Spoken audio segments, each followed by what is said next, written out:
2025. Members of the public are invited to attend in-person meetings in council chambers. Public access is also available by telephone by using the call-in numbers posted on the meeting agenda, and tonight's meeting will be broadcast on the city's YouTube channel online. Will the clerk please call the roll? Mayor Leidy? Here. Mayor Pro Tem Lukman Hiramasa? Here. Councilmember Burns? Here. Councilmember Hadamio? Here. Councilmember Kondo? Here. Councilmember Roper? Here. Councilmember Goff? Here. Councilmember Nowicki? Here.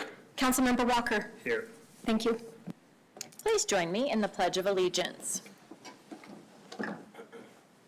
I pledge allegiance to the flag of the United States of America and to the republic for which it stands, one nation, under God, indivisible, with liberty and justice for all.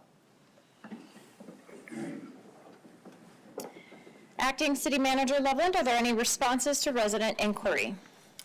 Nothing this evening, Mayor. Thank you.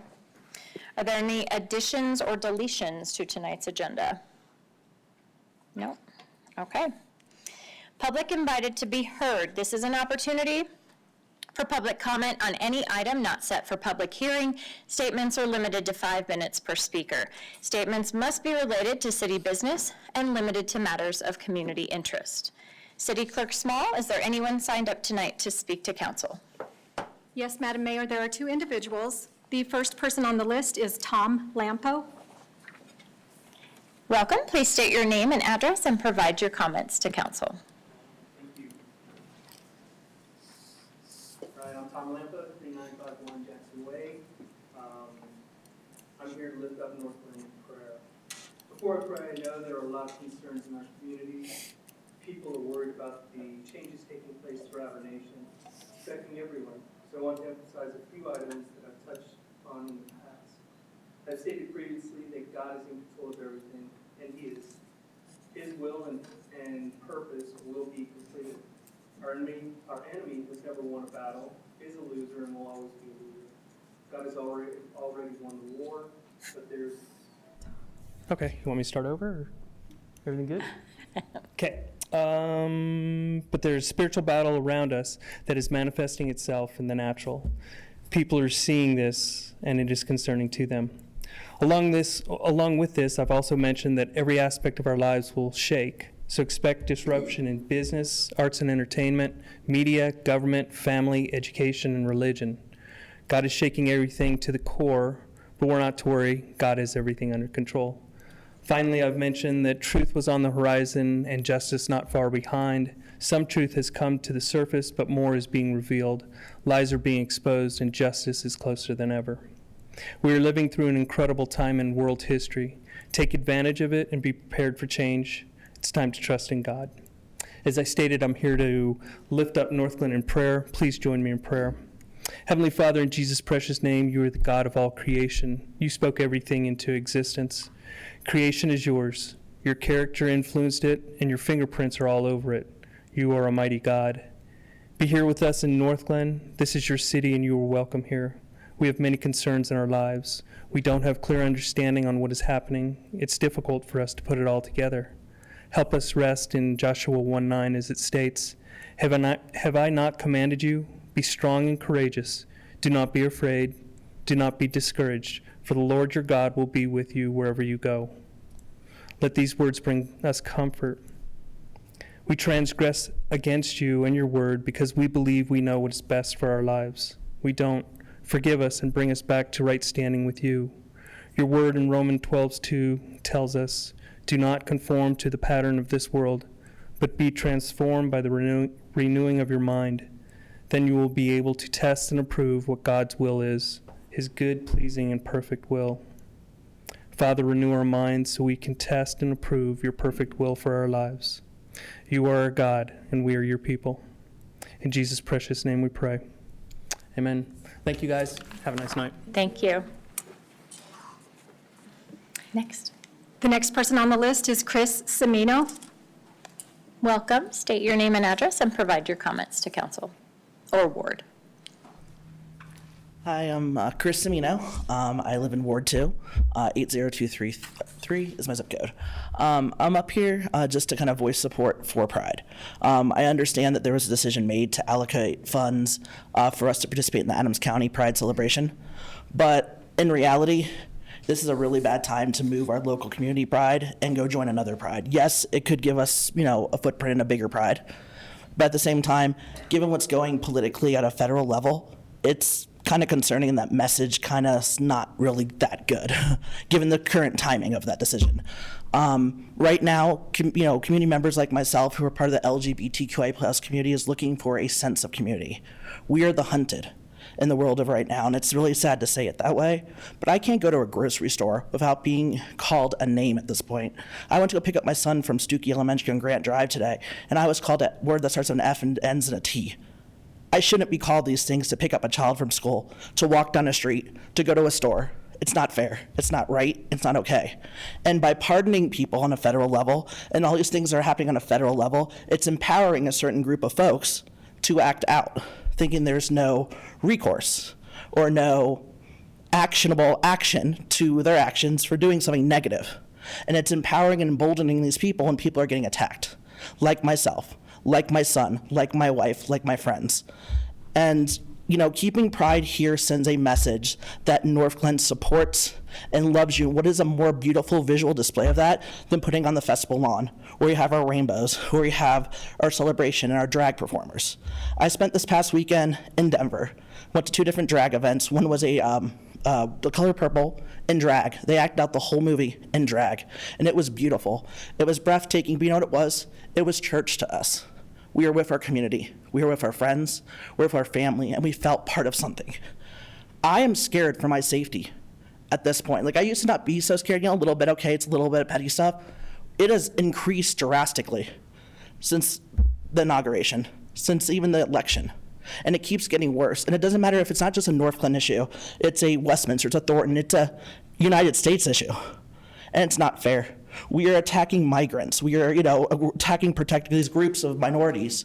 So taking things away like Pride sends these negative messages across, and it also sends unintentionally a message to the community that we don't support this group.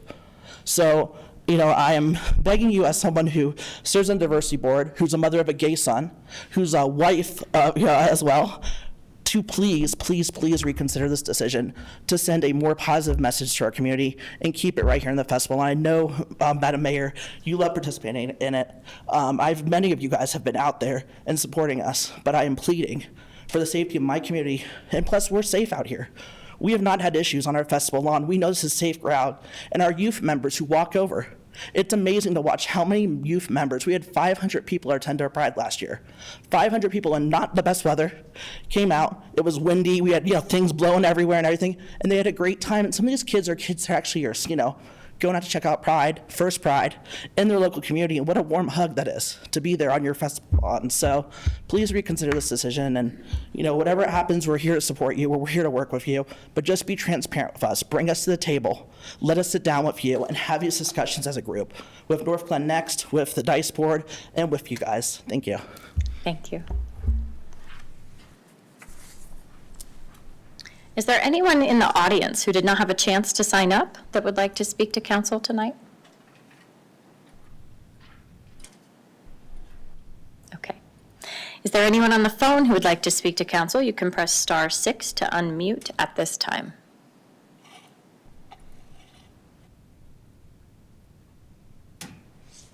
Okay. So we do have some guests in the audience, and we have sort of a different planned out agenda. We need to move into executive session, and then we will return after that for the remainder of the meeting. So I will entertain a motion that the City Council meet in executive sessions. 1, pursuant to Section 4.5D of the City of Northglenn Home Rule Charter for legal consultation and advice regarding immigration policy as it relates to the Northglenn Police Department. 2, pursuant to Section 4.5D of the City of Northglenn Charter for legal consultation and advice regarding the Justice Center and the Recreation Center, Senior Center, and Theater. And 3, pursuant to Section 4.5G of the City of Northglenn City Charter for negotiations concerning any contracts except those required to be the subject of competitive bidding regarding the municipal judge. Motion to adjourn the executive session is so stated. Second. Please open the vote. The vote is open. Please vote.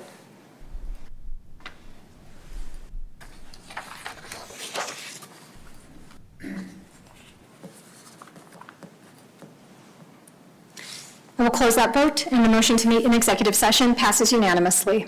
Thank you. I will now recess the city council meeting to meet in executive session, and I would like to invite members of the audience to wait in the lobby, and we'll let you know when the executive session is over. Thank you.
Our next item is a presentation, Youth Commission Annual Report. So I'll welcome you on up to the podium. Youth Commission members Leanne Shee and Anusha Kanani? No, please help me with that one. I apologize. But we look forward to hearing the report. Can you introduce yourselves again? My apologies with the names. Hi, my name is Anusha Kanal.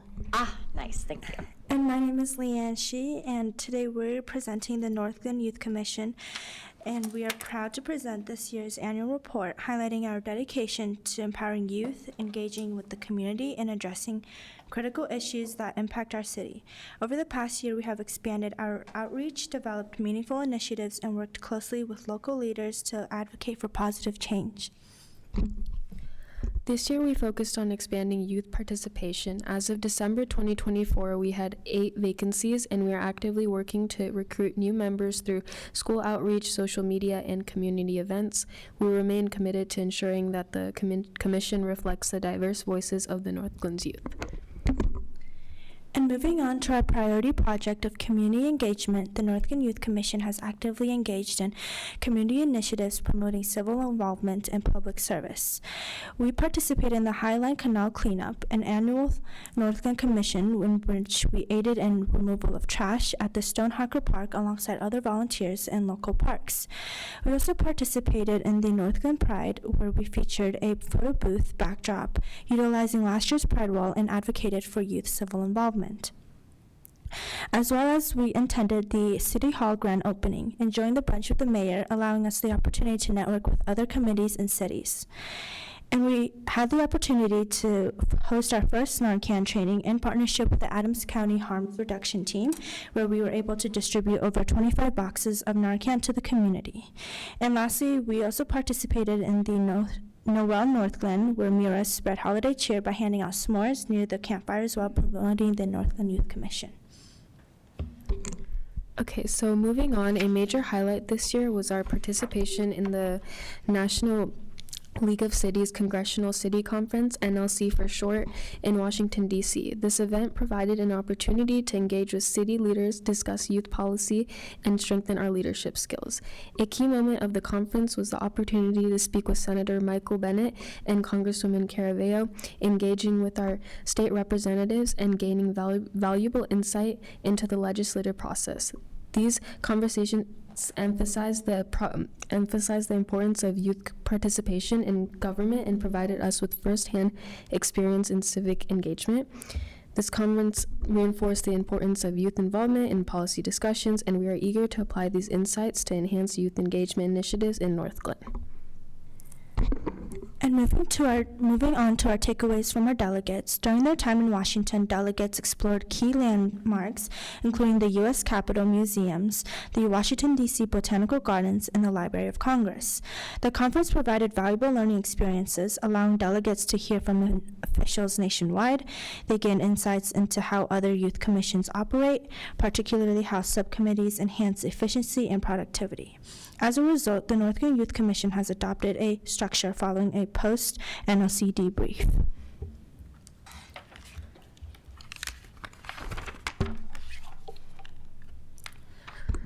So this year we prioritized public health advocacies to address pressing issues affecting our community. We hosted Northglenn's first public Narcan training session, partnering with local health departments to educate youth and residents on opioid overdose prevention and proper Narcan naloxone administration. Participants received free Narcan kits, expanding access to this critical resource and reinforcing our commitment to harm reduction and community safety.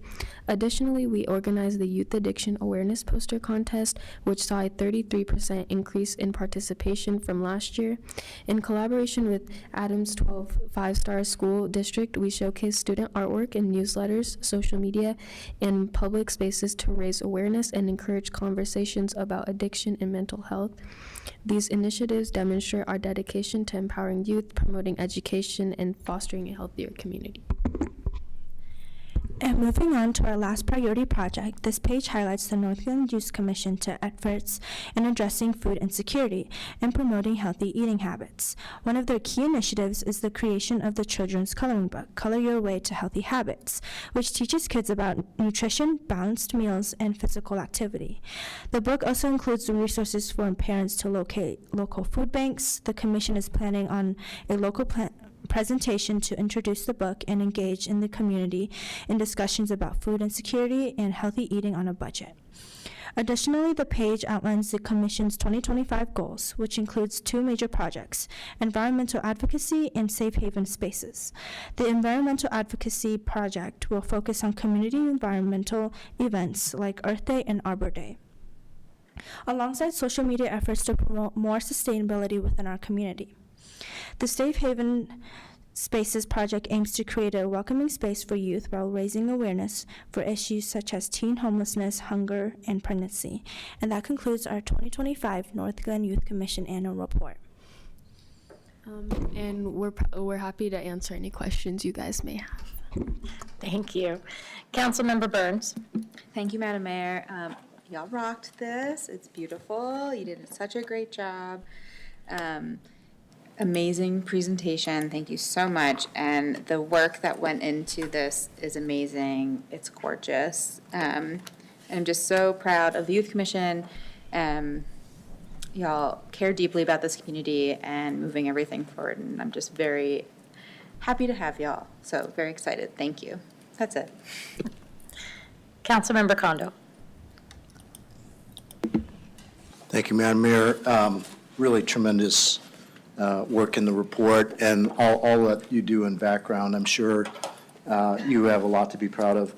The one question that I have, looking at your 2025 goals here, especially the Safe Haven Priority Project, I wonder, are you at all working in concert with former Thornton Police Chief Terrence Gordon and his new entity? I think it's called the Empowerment Center for Adolescents. Yeah, I definitely think we're working into that. This is just a new introduced idea. I think we're still looking for maybe after school programs and maybe more development programs to see. And we're still kind of exploring because this is definitely something in the works right now. Okay. Well, I think I remember this when we went to the ADCO dinner. They were talking about now former Chief Terrence Gordon. And in fact, I think he's the president or CEO of this organization. So may I recommend, or if it's necessary, I can facilitate an introduction. There may be an opportunity here for some synergies, working with other cities that have similar sort of initiatives already underway. Yes, I definitely think that would be a great opportunity for us to maybe expand this goal and for our project to be set on the right track to be helped in this community. Great. Well, you know where to reach me. All right. Thank you so much. Councilmember Jaramillo. Thank you, Madam Mayor. Oh, this is wonderful. Great work, everybody. I wanted to really highlight a question by your president, Mira Beepin. She asked our Congresswoman Caraveo, former Congresswoman, even though it has been about 3 years since schools have made their way back full-time in person and after COVID, many students are still dealing with mental health impacts that were brought during that time. What are some of the legislative policies in place to help? That was a great question, and I want to know, what do you feel as policymakers we can do to help assist your generation and future generations of students dealing with mental health, and what can we do to help? Yeah, I definitely think that COVID was definitely a setback for us, for our generation, and I definitely think that it really sets in stone. And I think that more things like policies such as drug abuse, addiction, I think needs to be more regulations against those things, because I definitely think that us teenagers definitely rely on those things, especially with such a hard setback. And I think that helping these regulations would set these students on a right track to improve their mental health. Great, that's an awesome response, and I'd love to help. Thank you. Thank you. Mayor Pro Tem. Thank you, Madam Mayor. Wonderful job, as always. The report is beautiful. It really captures all the hard work that you have done, so I really appreciate that. I did really appreciate you all handing out the s'mores at Noel Northglenn. My grandkids especially did appreciate that because they had so much chocolate that night. And I see you at all the events, so you're present and you're working hard, and we really see that and we appreciate that. I do have a question. You said there's 8 vacancies right now? Yeah. Okay. Does that include the 2, is it 2 that are graduating? I think this year? Mira and Nosley are graduating, correct? Yeah.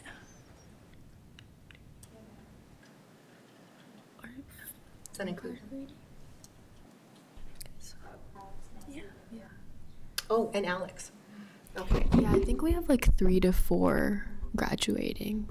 Okay, so I mean, that's great, and I see so many amazing kids at all our high schools during like the PBLs, so hopefully there'll be more kids interested.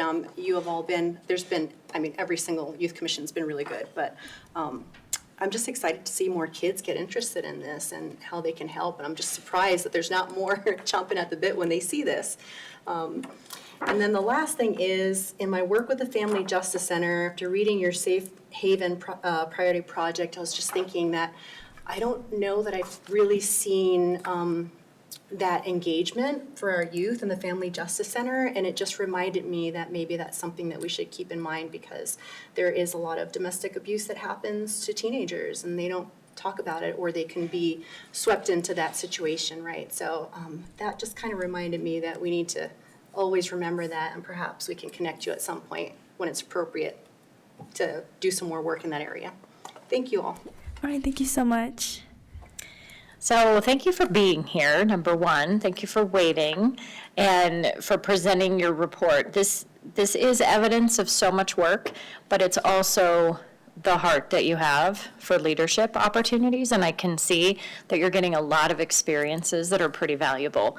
And we just appreciate your service. Is there anything we can do to support you?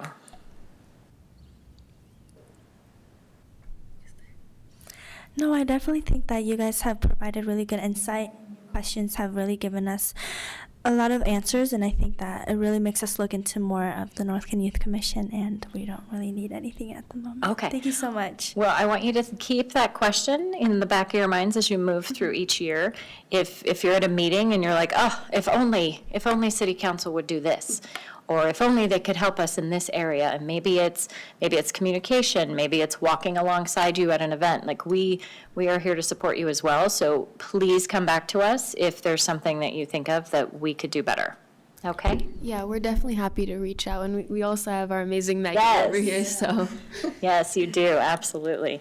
Well, thank you again for your time. Have a good evening. Thank you so much, you as well. Thanks. Okay, moving into council communications, we will start with Councilmember Burns. Thank you, Madam Mayor. I just want to say thank you so much to everyone who came and spoke during public comment. Thank you so much to the Youth Commission who came and just did this beautiful presentation, so I will not add any report for that. I also attended the CCPP meeting a couple weeks ago. I think it was on the 11th. Where we discussed a few different new potential projects for them, including the Blue Envelope Project, which would be, this was something started, City Clerk Smalls presented it. It was really, really great. A board member brought it up. Basically, we would have these blue envelopes at City Hall. People can fill them out, keep them in their car, so if there is a traffic stop, people are diagnosed with autism or anything like that, they can be like, hey, flashing lights is a trigger for seizure, anything like that. So officers have a baseline understanding of them, so we don't escalate or any kind of extra undue harm comes, which I think is a really great initiative. So I think they are looking into that. City Clerk Small also designed some beautiful logos for the team to look at for some, I don't know what the right word is, I'm going to call it merch. So some clothing options. I know I know looking at CCPP and it's sort of its function is part of our strategic plan. And so I would like to discuss that moving forward as a group, maybe in a study session, whatever is appropriate. I think I would really like to see more from the board bridging the gap between police and the community. You know, I have some concerns that, you know, the board members don't watch our meetings, don't really seem to know anything about our events. We spent about 20 minutes discussing what the Derby Day is. So I would just love to, you know, sort of revisit and sort of like, how can we get that board back on track a little bit? What else? So, Mayor Pro Tem and I attended the CML legislative workshop. I sent y'all an email update on that. If you do have any questions, please feel free to reach out. It was a very informative day. And yeah, so just kind of details in that email, so please see that. If you have any questions, let me know. I feel like I'm missing an event in there, but oh well. I'm sure someone else will be like, I was at that, and I'll be like, cool, me too. So thank you so much. That's all for me. Thank you. Councilmember Walker? Thank you. I just want to say thank you to Tom Lampo for his kind words. I lift up our prayers for our police department in regards to the recent incident, and thank you guys for all you do. Also, the CML policy body met last Friday, and it was a long meeting, and I'll only give you guys a quick snippet of that, but there were 3 things that we overrode the CML exec board on. Their lawyer had a few positions of amend that we went to oppose on, such thing as manufacturers of spirits and alcohols want to set up more tasting rooms with going around all the requirements of having a liquor license and bar license. So we obviously oppose that.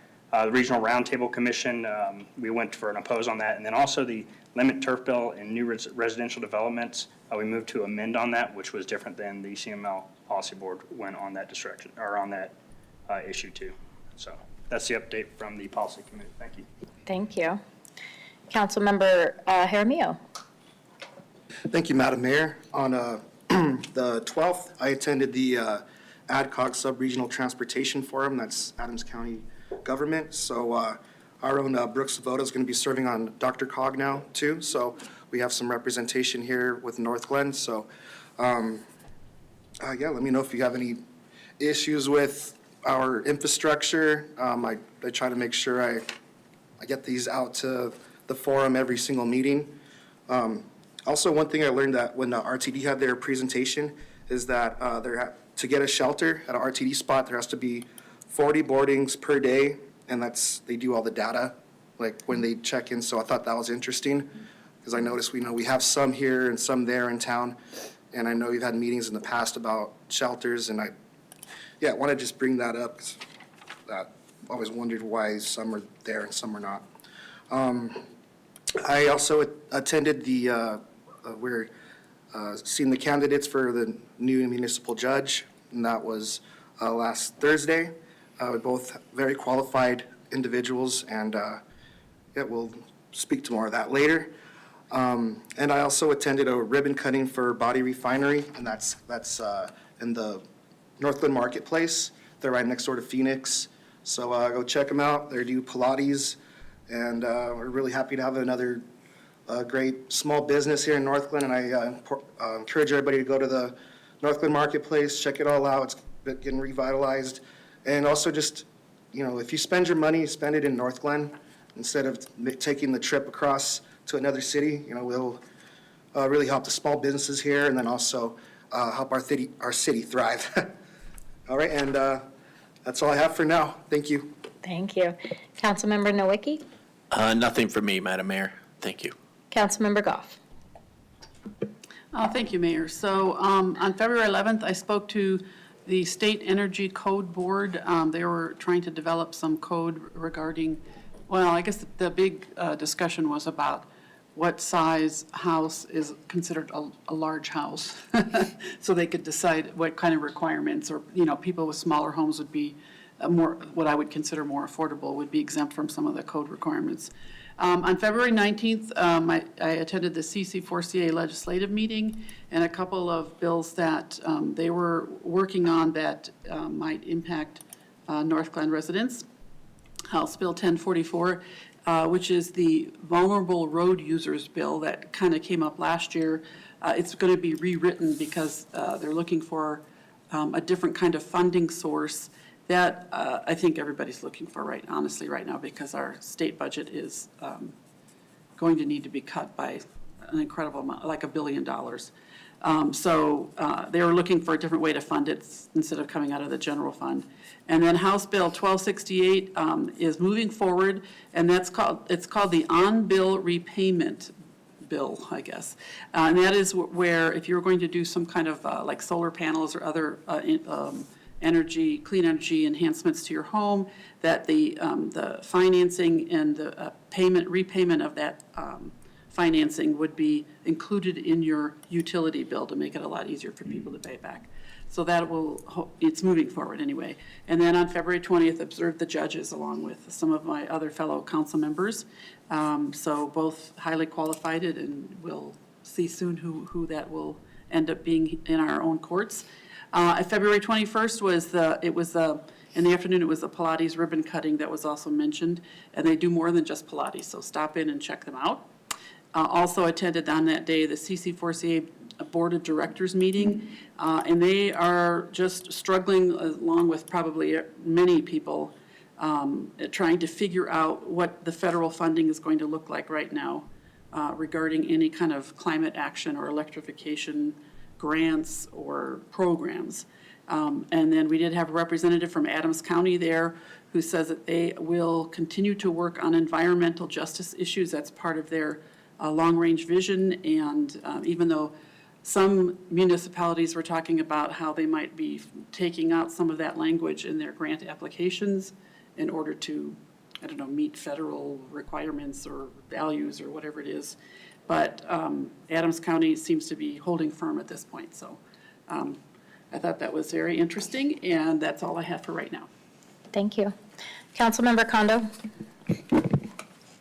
Thank you, Madam Mayor. In standard fashion, 3 items, but first a story. And I was getting my annual physical done, and I went to this Quest Lab to get my blood drawn, and lo and behold, it's the wife of a Northglenn M&O person. And the guy actually is responsible for running the snow plows and shoveling the sidewalks. And I just want to give a shout out to our M&O people, because they're getting up at 4 o'clock in the morning and clearing all the snow so that those of us who are early birds and get to the rec center at 5 a.m., that facility is up and running. And of course, clearing the streets for our law enforcement officers, which is also vitally important. And so here I am with a needle stuck in my arm, and I'm talking with this lady, and it was nice to recognize that she feels very proud as the spouse of a Northglenn employee and all of the stuff that they do. And I just wanted to highlight that, because I think often we take that for granted. The second item is that last Thursday, as you may know, we're in the midst of selecting a new chief for the North Metro Fire Rescue District.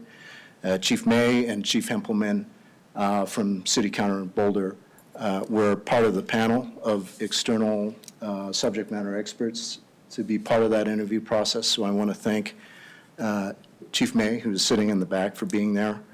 It's a very interesting story about his tie with North Metro Fire. I'm not going to share that story publicly, but again, I really do appreciate the close internet relationship. Literally, it's a hand in glove, no pun intended, sort of relationship between our police and fire department. And I think that allows us to provide world-class service to our residents. So thank you, Chief. And then lastly, nothing in life is good and life is free. But I do have one thing that we could offer for free, and that is our free electric charging stations. If you haven't looked, our charging stations around this building are now open with a nice laminated sign that says free until April 1st, I believe it is. And so this is your opportunity. And actually, I think it's really important, right? We have a lot of residents that are in the apartment complexes. And so those people that have electric vehicles are probably having challenges charging their vehicles. So this is a great opportunity for them to come and put our charging stations to the test. Again, free through April 1st. And then I just want to respond to Dr. Goff's concern about funding. Certainly, Dr. Cog, where I sit as the city representative, we're also concerned about that, the nearly $200 million EPA grant. The good news that I heard last week from Executive Director Rex is that the EPA reimbursement portal is open. And this is the portal which we submit for reimbursements and things of that nature. So if anything, it's standby to standby, if you will. But certainly, we are, in Dr. Cog, working very hard to make sure that those monies are not going to be clawed back or rescinded in any shape or form. Thank you, Madam Mayor. Thank you. Councilmember Roper? Thank you, Madam Mayor. Let's see, a lot has been going on over the past few weeks. Although our historic preservation meeting was canceled due to the big snowstorm we had. We also had our Parks and Rec Commission, and really they were talking about getting geared up for summer. Some of the ball fields over at Northwest Open Space, they are going to be putting up some permanent shade for the kiddos that are playing ball over there. So that's exciting. A lot of fun things are coming our way this summer. I also joined many of my council mates when we went to municipal court and watched the judges, and it was really a fascinating time to be able to watch local government in action, so that was really interesting. And along with that, last week I had the opportunity to speak with a 5th grade class that was getting ready to go to Ameritown, and they wanted to learn more about local government. So that was exciting. Of course, their favorite thing was to hear about the wastewater treatment facility. That's everyone's favorite. And then tonight, we had the opportunity to take a look and a tour at the new senior van that was parked right out here. That's really going to make events more accessible for our seniors. And then lastly, don't forget to sign up for the canal cleanup, which is March 22nd. You can go onto our website and click the volunteer tab and get your space signed up. And there's yummy pizza at the park after. So, thank you. Thank you. Mayor Pro Tem? Thank you, Madam Mayor. It's been a while since we reported out, but I wanted to make sure I didn't forget to say that we had our Northglenn Police Department Award ceremony, and I know a lot of us were there. It was an honor to do the welcome. I know our mayor was out really sick, so I was happy to step in. But, I just want to say thank you to our everyday heroes. We hear about the shootings that happen in the city, and, there's human beings. It's important to remember there's human beings that respond to those shootings as well and have to see and deal with all that trauma. So I really love the awards. I think it's a way to honor them. And also, it's just a great time for the families to, to hear what their spouses have been up to, their family members, and support them. I usually don't report out on the Ralston House board meetings that I attend, but I will just kind of jump in along the theme that everybody is speaking to, that they are concerned about funding freezes as well. That is a concern, so it's just pretty much a matter of keeping an eye on things right now and figuring out how they would deal with the cuts if that were to move forward and they don't get the funding that they need to receive for that. I've had a couple of meetings for the Family Justice Center. I will say that one thing that has been, I think, key at this point is just engaging stakeholders. And I was able to put the senior deputy attorney in touch with Isan, who is our outreach community director in our Muslim Center, because that was a stakeholder that wasn't involved at this point. So I think just continuing that process is important as well. I attended the Business Retention and Expansion Committee meeting. Also, in the last few weeks, we had a lunch and learn. I don't believe I reported out on that. It was very successful. It was well attended, and there were a few council members that attended that as well. So we really are just planning the next business walks and did a debrief on how well that went and what future lunch and learns could look like. This is important. So in NURA, there will be a vacancy in April. One of the commissioners is not renewing her spot. Commissioner Leslie Carrico, I think is how you say her last name. Carrico. Yeah. I'm always going to add a Spanish flair, Carrico.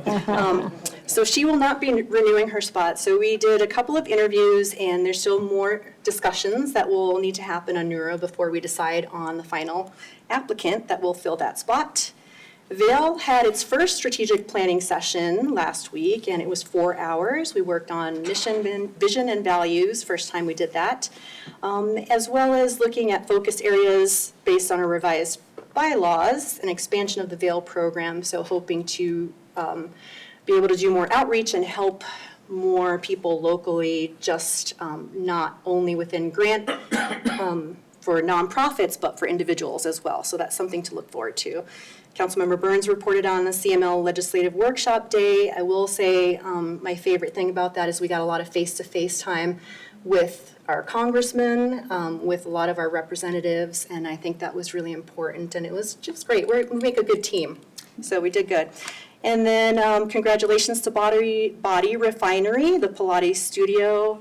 April is the owner, and she is great. So I highly recommend, if you're thinking about a fitness program, that you check them out. And that's all I have to report out on. Thank you. Thank you. We're all so busy, goodness. So a couple of fun things on the 18th. As part of the CBCA board, I went down to the Capitol for SCFD Day at the Capitol, which there was a proclamation, and really just in support of that arts funding. We do see that come through our Northglenn Arts and Humanities Foundation and a lot of the programs we have here. So it was great to support SCFD and to continue to advocate for that funding. The municipal court experience was great. If there's anything I took away from that is slow down in our city. We were driving pretty fast. There was a lot of traffic tickets, and so I think we can all do better there. I also had the opportunity to stand alongside State Representative Shannon Byrd as she did a press release for her bill, HB 1272, on construction defects. And so CML was down there, Metro Mayors had representation, and we were happy to support her in that work. This evening, I recorded my Mayor's Monthly Minute for March, because March is Women's History Month. And it was very fun. But the other thing that I announced is the new format for our Coffee with the Mayor. So I've been doing some reflecting on how those mayors mingles go, and really I would like to hear from residents more than do staff presentations about stuff that they could read about in the connection or they could hear about in other ways. And so our new format is going to kick off on March 15th. We'll be at the Carl's Farm Senior Living Center. And so the other change that was made is moving the Coffee with the Mayor. And so I think historically, back in the day, it was always at Atlanta Bread, same location, same group, I think. And so we're really hoping to kind of get into each community ward and bring out more people. So if you hear about it, share it. It's March 15th. I'd love to hear more about what your concerns are instead of us telling you about the latest shiny thing in our city. But my favorite part of my week was I did a ride-along with Officer Harris on Saturday night. And that was so great. And I know we have members of our police department in chambers tonight, but it was so amazing to experience a full shift, a swing shift, and so shout out to the entire swing shift. They are such a great team. They truly like each other, and they really are just so friendly and welcoming, but also have so much integrity and did such a great job. But as I drove around with Officer Harris, I got to learn basically the process from a dream to have this job all the way through what it takes to get here and actually be driving on our city streets. And she's very talented, but also to hear her why behind it. Why did she want to be in Northglenn? Why does she want to do this job? What is her favorite part about the job? I also learned a lot at each stop. But another really important thing that I was able to flash back, when I first started council, we did not have a crisis response unit. And when I experienced that whole thing on Saturday, I kept thinking, what would it have been like before?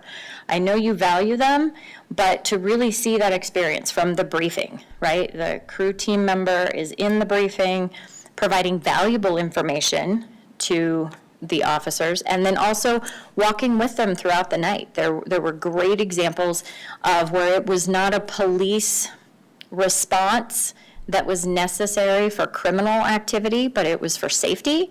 And then the crew team member came in and was able to facilitate conversations with family members and services, and it was really just a beautiful thing. And so I know it's expensive. I know we talk about it with the budget. I know we've prioritized it as a council, but I think it's a valuable resource to our department, and it was just lovely for the community. So just shout out to the police department. Awesome. You guys are training really, really lovely individuals to serve our community, so thank you. All right, yes, 3 cheers. Okay. City Clerk Small, do you have any updates? Thank you, Madam Mayor. I do not have any updates tonight. Okay. Acting City Manager Loveland? No updates.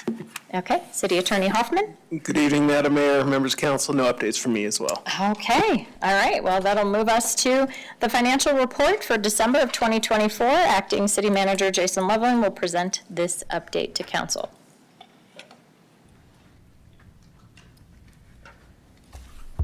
Good evening, Mayor and Council. There were no updates because we were so excited to get to this part of the meeting. I appreciate the laughter. Yeah. All right, so the fourth quarter financial update. This update really doesn't capture all of kind of the end of the year information. We're going through our audit period, so we're doing our accruals, our sales and use tax information is just through sales that happened in November and then were collected in December. So I'm going to be really light on this presentation just because we're not quite done yet. So I'll try to move along fairly quickly.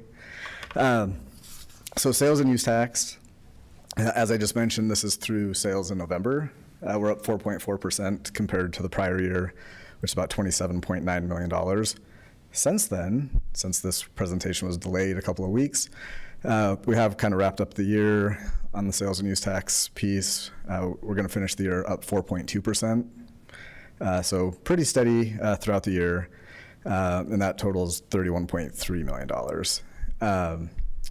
We always talk about a few of the individual numbers that make up the broader sales and use tax. So sales tax specifically is up about 5.5%. Auto use tax is kind of another big piece of our sales and use tax puzzle, is down 7%. Food tax is up 5%. And then overall, from December of 23 to December 24, we saw a small increase. We're up about 1% year over year. That is our biggest month, and so sometimes it's fun to see just that specific holiday spending and what we did in the community. And I would say it was relatively flat, although it was up 1%.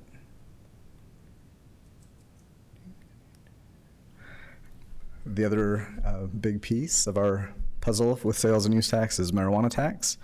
That is down 8% for the year. You will see some troughs. That is just late arriving payments. So really, it's fairly smooth throughout the year, except for a couple of the timings. You see some troughs and some spikes. That is just the timing of payments. But overall, down about 8%. Total industry revenue, about $2 million. That's down from a peak in 2020 of 3.1. So from 3.1 down to 2 million, which is quite a drop for that industry in Northglenn. General fund numbers from the slide presentation. Again, don't want to hang too much on these numbers. You'll see in that kind of middle column the year-to-date actuals. At the time of this report was $35.9 million. That's actually bumped up to 39.6 now. One area that I want to point out is the net change in fund balance. The actual shows a negative $2.3 million. That is not how we're going to end the year. When we have done our collections for December, sales tax, and even accruing additional expenditures. I think that number is going to be really close to zero as far as the change in fund balance, which does beat our net change in fund balance budgeted number of being down, about $1.1 million. So overall positive general funds performance in 2024 on the revenue and overall on the expenditure side. The Conservation Trust Fund, revenue of $520,000, expenditures of $156,000. The expenditures for capital projects can be found on the more detailed report starting on page 21 if you need more information on those. The majority of the expenditures that make up the $156,000 were related to pavilion upgrades that we made throughout some city parks and ball field improvements. In the capital projects fund, total revenues of $12.6 million. Again, that number has changed since this report. But overall spending on page 23, the $26.7 million that you see, the majority of that's made up of three main projects, $18 million for the City Hall, $2.2 million for Kiwanis pool renovations, and then about $1.2 million for residential street program. So you see a big number there, and those are kind of the three big buckets for this fund. In the water fund, again, total revenues of about $15 million being reported at this time. That's up to about 16.6. Key point that we've been talking about this year compared to 2023 is water consumption. It ended the year up 19% versus the prior year. So that's really more of a normal year versus 2023, but we're kind of getting back some revenue that was not collected in 2023. Overall expenditures are looking good. Really across all funds and really all line items. We had some really close budget lines as far as accuracy. So I think that was just happened to happen. I don't know that was a shout out to anybody on the team necessarily, but that just is kind of how it played out for 2024. The biggest project you'll see here for capital outlay was our ASR project over at the water plant. That's about $9.7 million of that $10.5 million number. Moving ahead to the wastewater fund, nothing significant to report here, as with the other funds. Capital outlay, about $1 million of that $1.3 million was for the odor control project out at the wastewater plants. Skipping ahead to the stormwater fund, revenues in line with projections. On the expenditure side, $700,000 of the $845,000 of expenses were for a study and evaluation of our current stormwater system. Some of that included some cleaning, but overall an evaluation, and a report will come forward to council summarizing that information in the next couple of months. And then lastly, in the sanitation fund, revenues in line, about $2 million, expenditures lagging a little bit behind at 1.8 versus the budget of 2.6. The majority of that is just from pieces of equipment, vehicles, not being delivered within the 2024 year. So that accounts for about $600,000 of the difference there. So moving along, sales tax up about 5.7 over the prior year. General fund revenue up about 5%. I would encourage everyone to go to the hyperlink at the bottom for the Northglenn OpenGov site. On the left-hand side of the page, you'll see real-time data under the current year reports, and you can find out really these exact reports, but they're updated on a daily basis. So I would encourage people to go check those out and see updated numbers from what you're seeing in the presentation tonight. With that, I'm happy to answer any questions.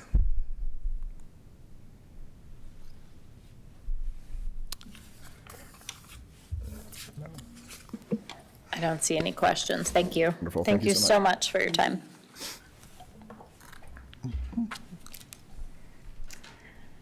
Moving on to the consent agenda, is there a motion to approve? So moved. Second. Please open the vote.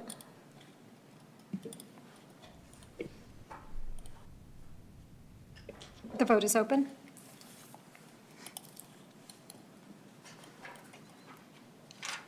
I will close that vote, and the consent agenda passes unanimously. Mayor, can I add one thing on that, Add one thing on on. the consent agenda?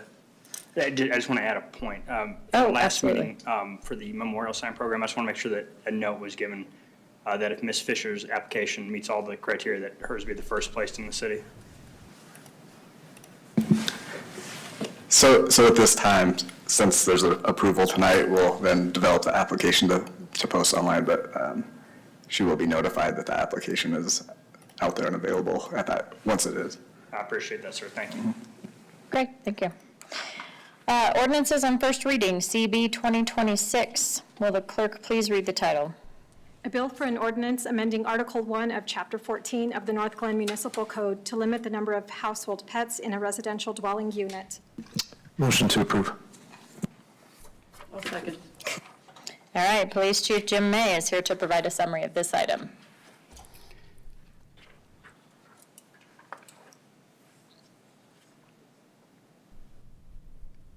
Oops, there we go. That's not the right one. Did I have, oh, I didn't have anything, did I? I'm thinking of these PowerPoints and all this other stuff. Mayor, council, good evening.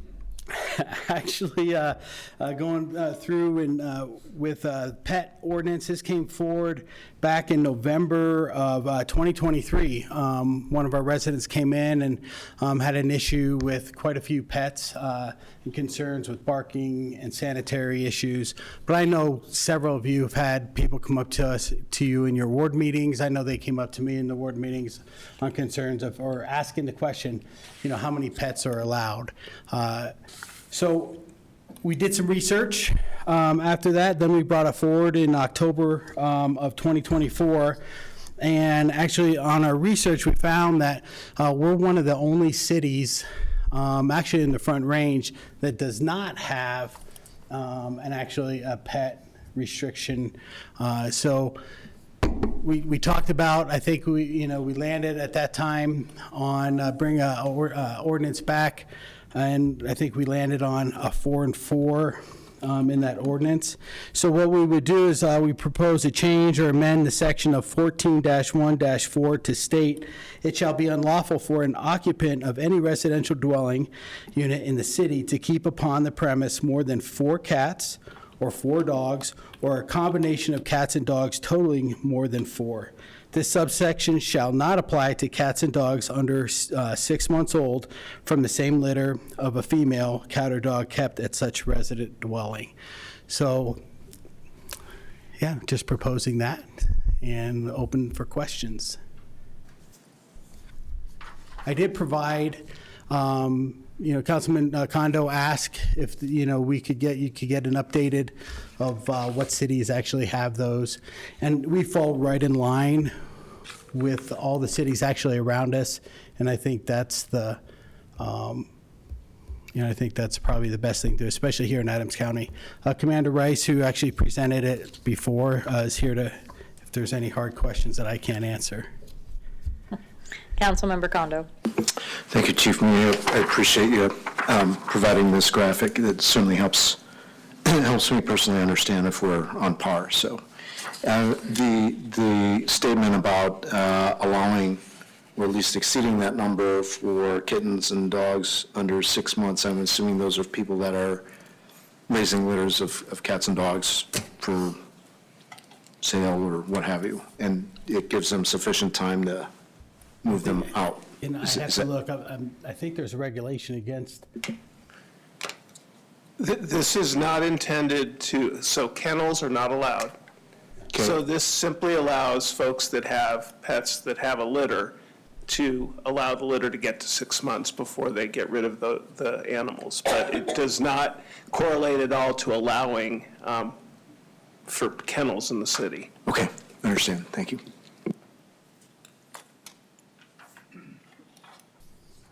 Mayor Pro Tem? Thank you, Chief, for bringing this forward. I was pretty surprised we didn't have an ordinance already, but I see no mention of pot-bellied pigs. So I just had to say it because we had that discussion last time. I'm just kidding. Thank you.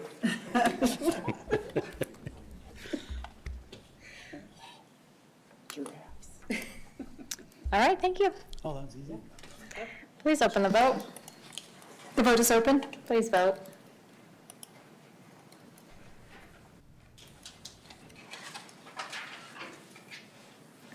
I will close that vote, and CB 2026 on first reading passes unanimously.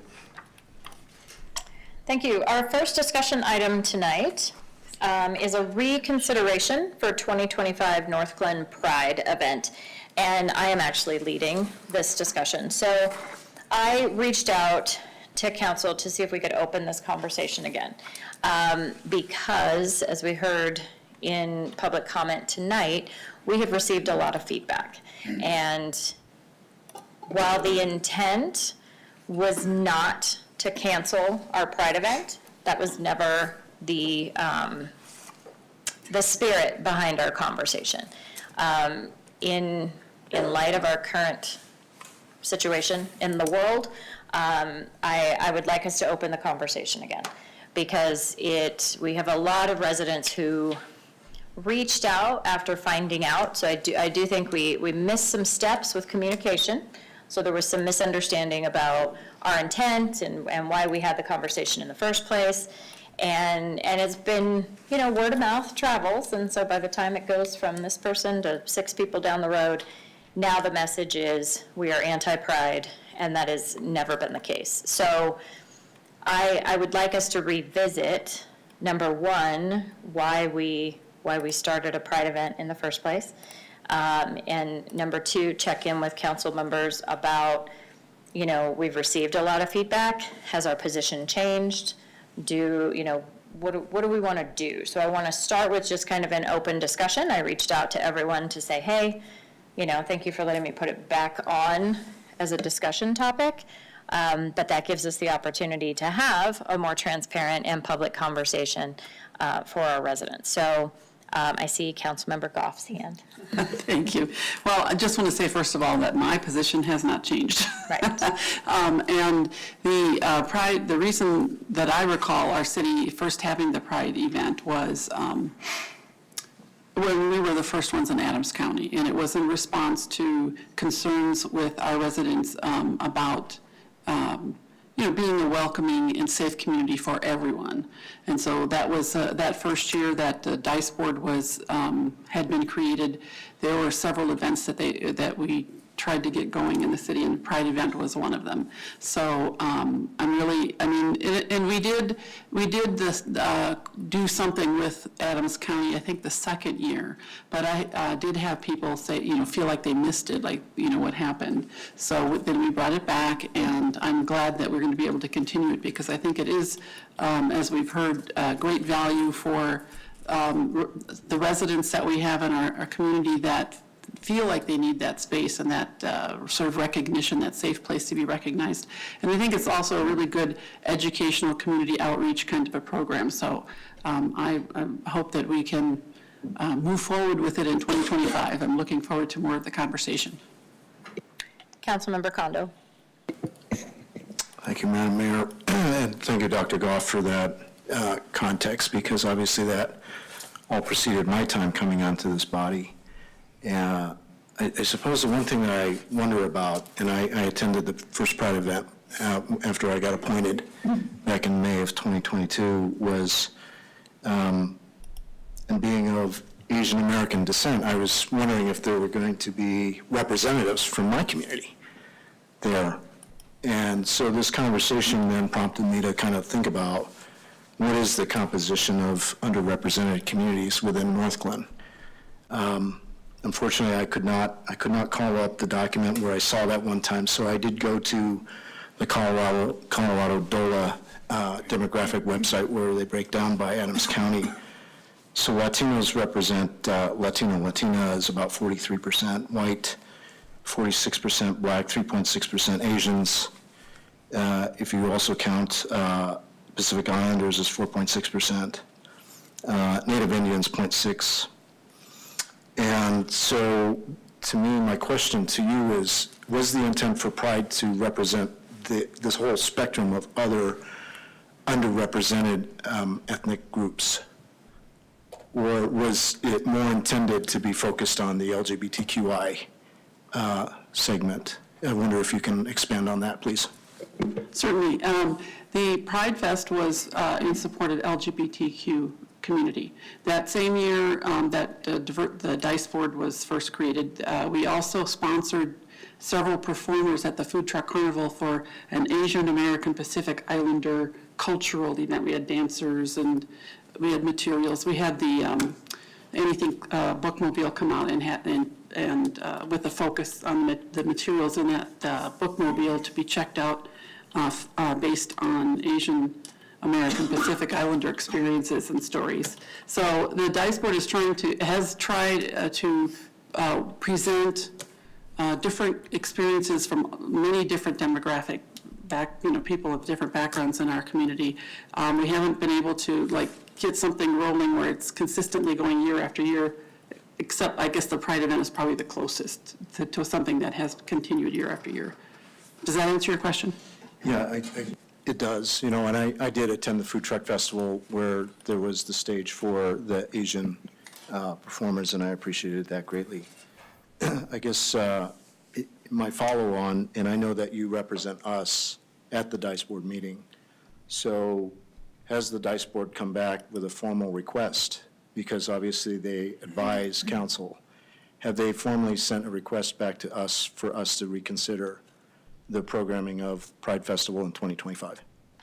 I'm not sure what you mean by formal, but I would have to say no. We've been in the middle of elections, and we only meet once a month. So we've had Dice Board members come and speak to council and write letters. We just got another one today from a Dice Board member. So I guess the answer is no. Councilmember Jaramillo. Thank you, Madam Mayor. I just wanted to express that I've been an ally. I've attended Northglenn's Pride, attended Adams County's Pride, and Northglenn truly is an inclusive city, and a city where there's no place for hate. And I wanted to invite the community to be a part of the Primavera art show that we're having in Northglenn Arts and Humanities Foundation. So if there's some artists out there in the community that want to bring their art, it's not only for Chalk members, it's for Northglenn artists. We want to open that call up. Also for Chalk is also having an LGBTQ plus art show on the Santa Fe Arts District. I want to invite that out there too, and that's how I'm staying, engaged and keeping my pulse on what's going on. And I want to make sure that we're we're supportive, and I support Pride here in Northglenn moving forward. Thank you. Thank you. I think I want to bring us back to the discussion item. While I appreciate the elevating of other groups, I mean, our purpose tonight is to talk about the Pride event. And so I'm wondering if additional comments are because you're recommending broadening the event. I mean, I think as Pride is defined, it has a specific focus and purpose. I think what I'm hearing, and I could be wrong, but Councilmember Kondo and Councilmember Jaramillo, I wonder if you have recommendations for the Dice Board specifically. There are members in the audience in case residents online don't know why we're pointing out there. So we have some Dice Board members with us tonight, but I think I'm wondering if that is what you were intending, is to alter the Pride event, or do you have other recommendations for the Dice Board? No, I mean, I want to make sure that it resembles what it's been in the past. Okay. I mean, I was just opening up to, the art community here in Northglenn Arts, but also the Chicano art community in Denver. So I was just opening that invitation out. I mean, As that's a collaboration. Yes, and it's a very inclusive statement, which is in line with our values, so I appreciate that. Councilmember Kondo, do you want to respond to that? Thank you, Madam Mayor. I don't think it's my place really to tell the Dice Board or give them recommendations.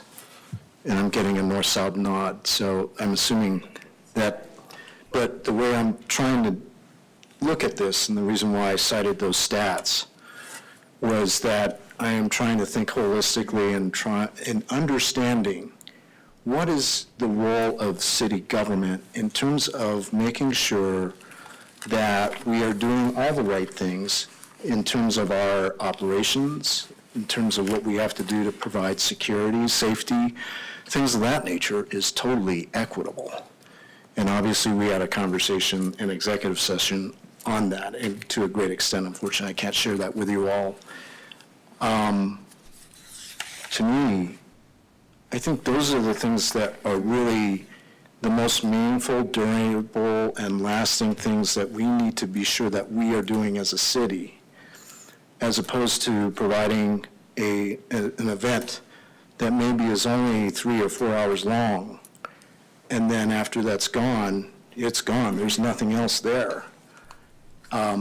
And so that's my concern, and I believe that when we met back in December, and we were trying to figure out, how do we leverage some synergies here, some economies of scale, the fact that perhaps Adams County's Pride event is going to have maybe bigger headline people because it's a much bigger event.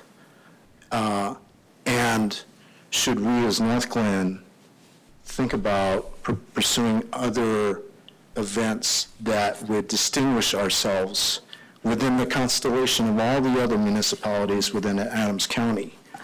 That was kind of where I was at. I was thinking, okay, yeah, that makes sense, and perhaps maybe, I know you're going to laugh at me, Megan, but, that's the business part of me is I'm thinking, wow, let's partner with an organization that's got bigger horsepower, more money, bigger star attraction power, and we can make sure that we get help to facilitate getting our people over there so that they're going to have even a much more enjoyable experience with a much bigger group, and that might have actually some better safety implications as well.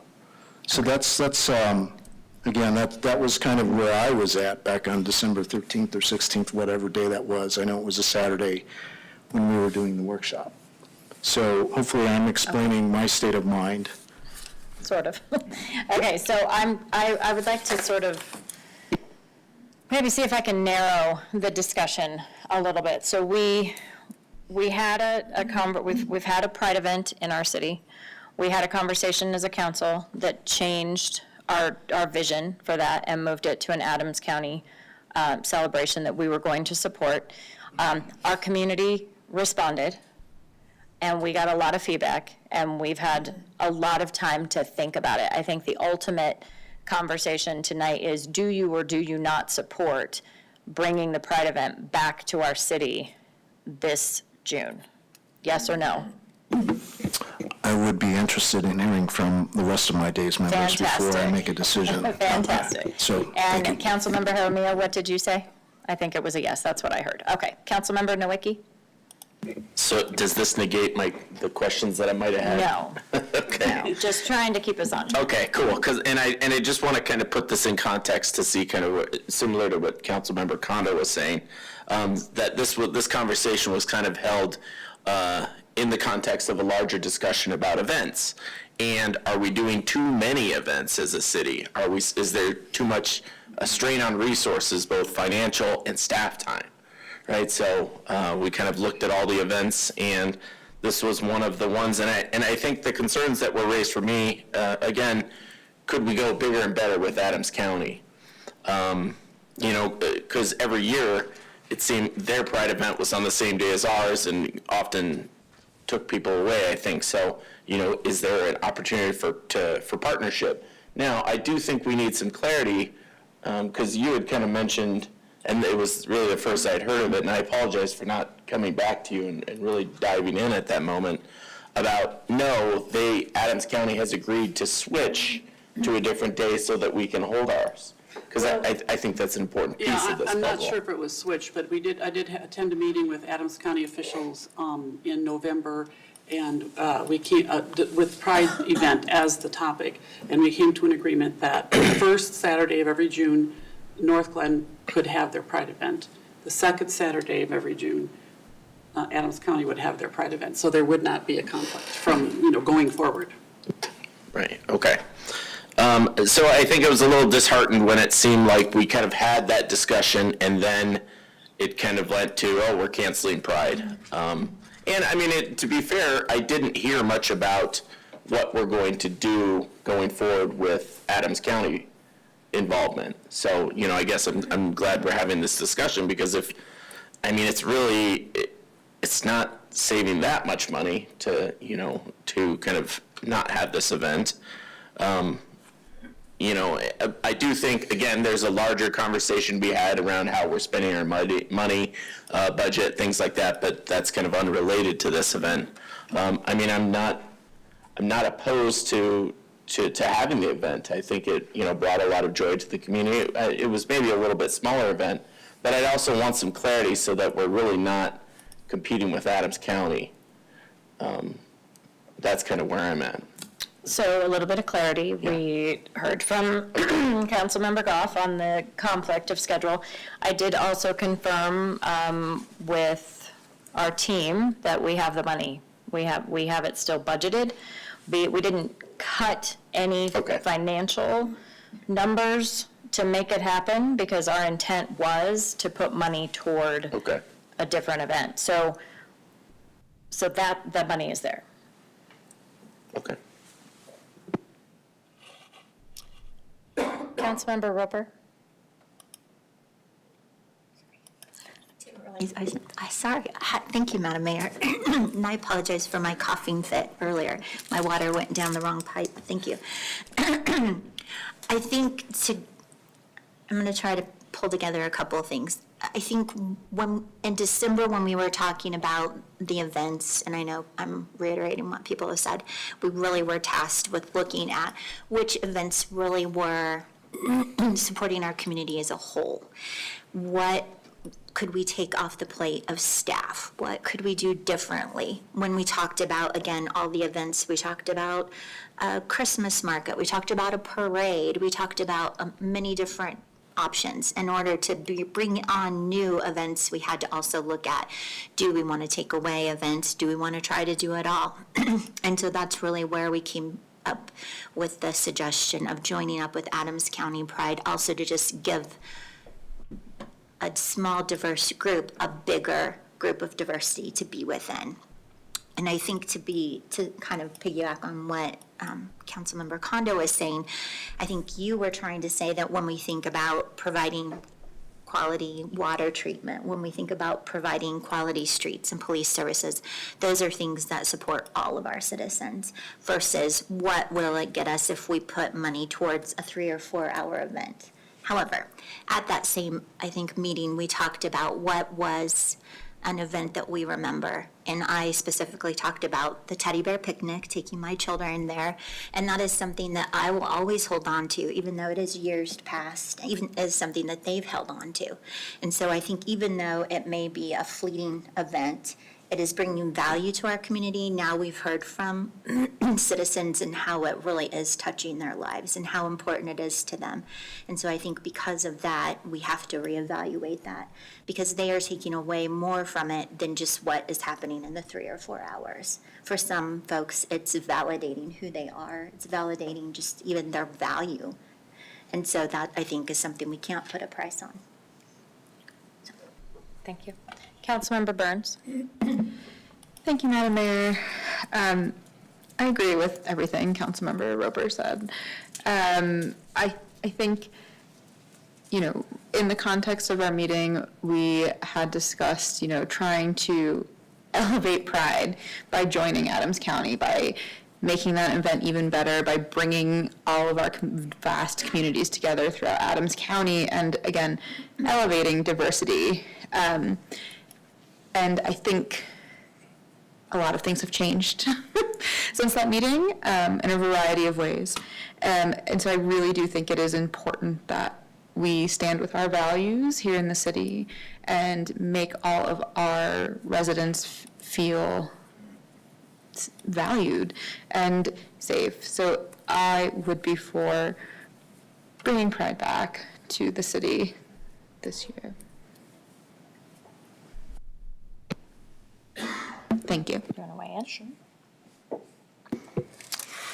Thank you. It's been really great to hear everybody's thoughts on this. I think a lot of what I was thinking has been said. I just feel that this is so unfortunate that this original perception it's coming out of this is that we canceled it because this happened before all the things that are happening happened, and that was not our intention. It was to truly support the Adams County and, making it seem like, oh, Northglenn will be a big sponsor of this and so forth. But of course, things have changed and we've hurt our community. We got rid of some of our ward events as well. So it wasn't just this. We were truly listening to staff feedback about their ability to handle the amount of events that they're handling. So that was part of the conversation as well. But I mean, as much as that was part of the original conversation. I feel that the community is saying they want to be heard and they want to feel seen and valued, and I think we need to try to do that. What that event might look like, I don't know. Maybe it looks a little bit different this year. I mean, that's not for me to decide, but after listening to everything, I understand. So that's where I stand right now. Councilmember Walker, do you want to weigh in? I think Councilmember O'Connell made some great points, but I have no further comment. Okay.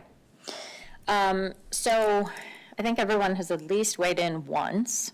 So, kind of summarizing what I've heard is there's points that are made about the decision we did make, right? So at the time, it was part of the strategic planning process, and we did have some council members were absent that day. And so that doesn't mean that it was a 9-person conversation. And when we came back to, solidify and vote on the strategic plan, Councilmember Goff did raise that question, right? Like, wait, what happened? I wasn't there. And that was fair. And we attempted to explain what had happened during that process. And, I think it's Maya Angelou. I'm going to sound very philosophical, right? When you know better, you do better. And I think we have heard, to Councilmember Roper's point, that our residents value the local small event that fits in with our community and that makes people feel safe here, and that has ultimately been our goal. So I think I'd like to go around one more time and just have people say, do you support bringing it back in the first Saturday in June in our city? And is that something you want to do? And I'm just going to do a quick roll call, and you can either thumbs up or vote yes or no. As long as we have 5, we can move forward. So Councilmember Walker? I have no comment. Okay. Councilmember Nowicki? Yes. Councilmember Goff? Yes. Mayor Pro Tem? I'm also a yes. Councilmember Roper? Councilmember Kondo? Yeah, actually, sorry, I wanted to ask a question, because if we're going to add it back in, what are we taking off? We don't have to. That's what I just mentioned. We have the budget for it. And I'm getting a confirmation from, Yeah, that is correct from a CFO. budgetary standpoint. okay, I would be in favor. Councilmember Jaramillo? Yes, I support. Councilmember Burns? Yes. Okay, thank you very much. So that is direction for staff. Thank you very much. All right, the next item, the next discussion item is a draft City of Northglenn Statement on Governance and Community Values. Hopefully you did receive that. That is another item that I had brought forward. It was connected to some conversations that we've had behind the scenes, just about kind of the state of affairs in our city. Did everyone get a chance to read through that draft statement? Yes. So the intent tonight was not to go through and wordsmith it. We don't have time for that. Essentially, it was drafted in collaboration between staff and a couple council members. But the intent behind this is knowing that our community is struggling. Our community has reached out. We've had residents reach out and say, hey, the world is feeling pretty unsettled. Is it the same here? Have you changed your values? Do you still have a commitment to everything? Are you still walking your talk, essentially, is the question that I've been getting directly from residents. I shared a letter I received from one of our residents right after the election. I don't believe this is a political statement. I believe it is a statement of our city values. It was drafted in a sense that it is not designed to be one side or the other of the aisle, but I do believe that we should make a statement and talk to our community and let them know what we believe is true here still. So I'd like to discuss this, and then I do have some other ideas after that discussion. Councilmember Kondo. Thank you, Madam Mayor. Just in the interest of transparency, you said a few other council members were involved in drafting this with staff. Would it be appropriate to at least Oh, know absolutely. who I those had people were? Megan take a look at it. Okay, so it was, She's our resident comms person. So was as you a and- marketing expert, I had her take a look at it, yes. I'm slighted because I used to be a former marketing guy. I'm kind of wondering why you didn't ask me to be part of the team. No, all joking aside, I again, just for the interest of transparency, knowing whose fingerprints were on that. Thank you, Madam Mayor. Councilmember Walker.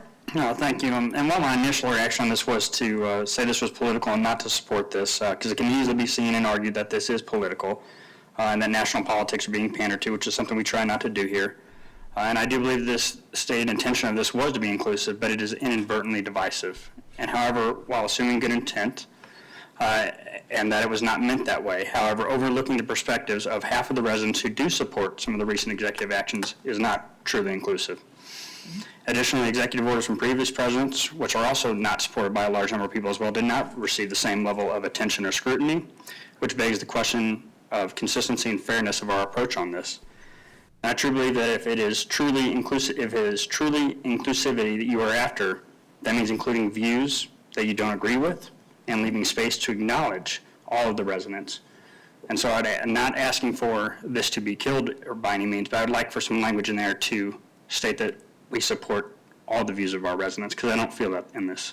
Okay. And so stating that some residents do agree with the executive orders in there is truly inclusive.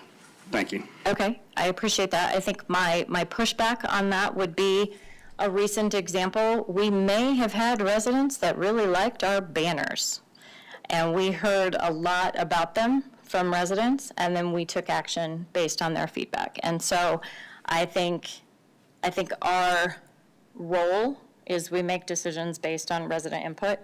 I mean, we may hear that this is not inclusive, and that might be feedback that we get. But if we were to do that, all of our decisions would take a really long time, because we have so many residents that say, hey, take those banners down, they were offensive and I hated them. But we didn't poll the rest of our residents to say, hey, do you like these? And so I think that's a hard argument for me, right? And so if you're speaking to a specific line, I think you quoted it, something about executive action.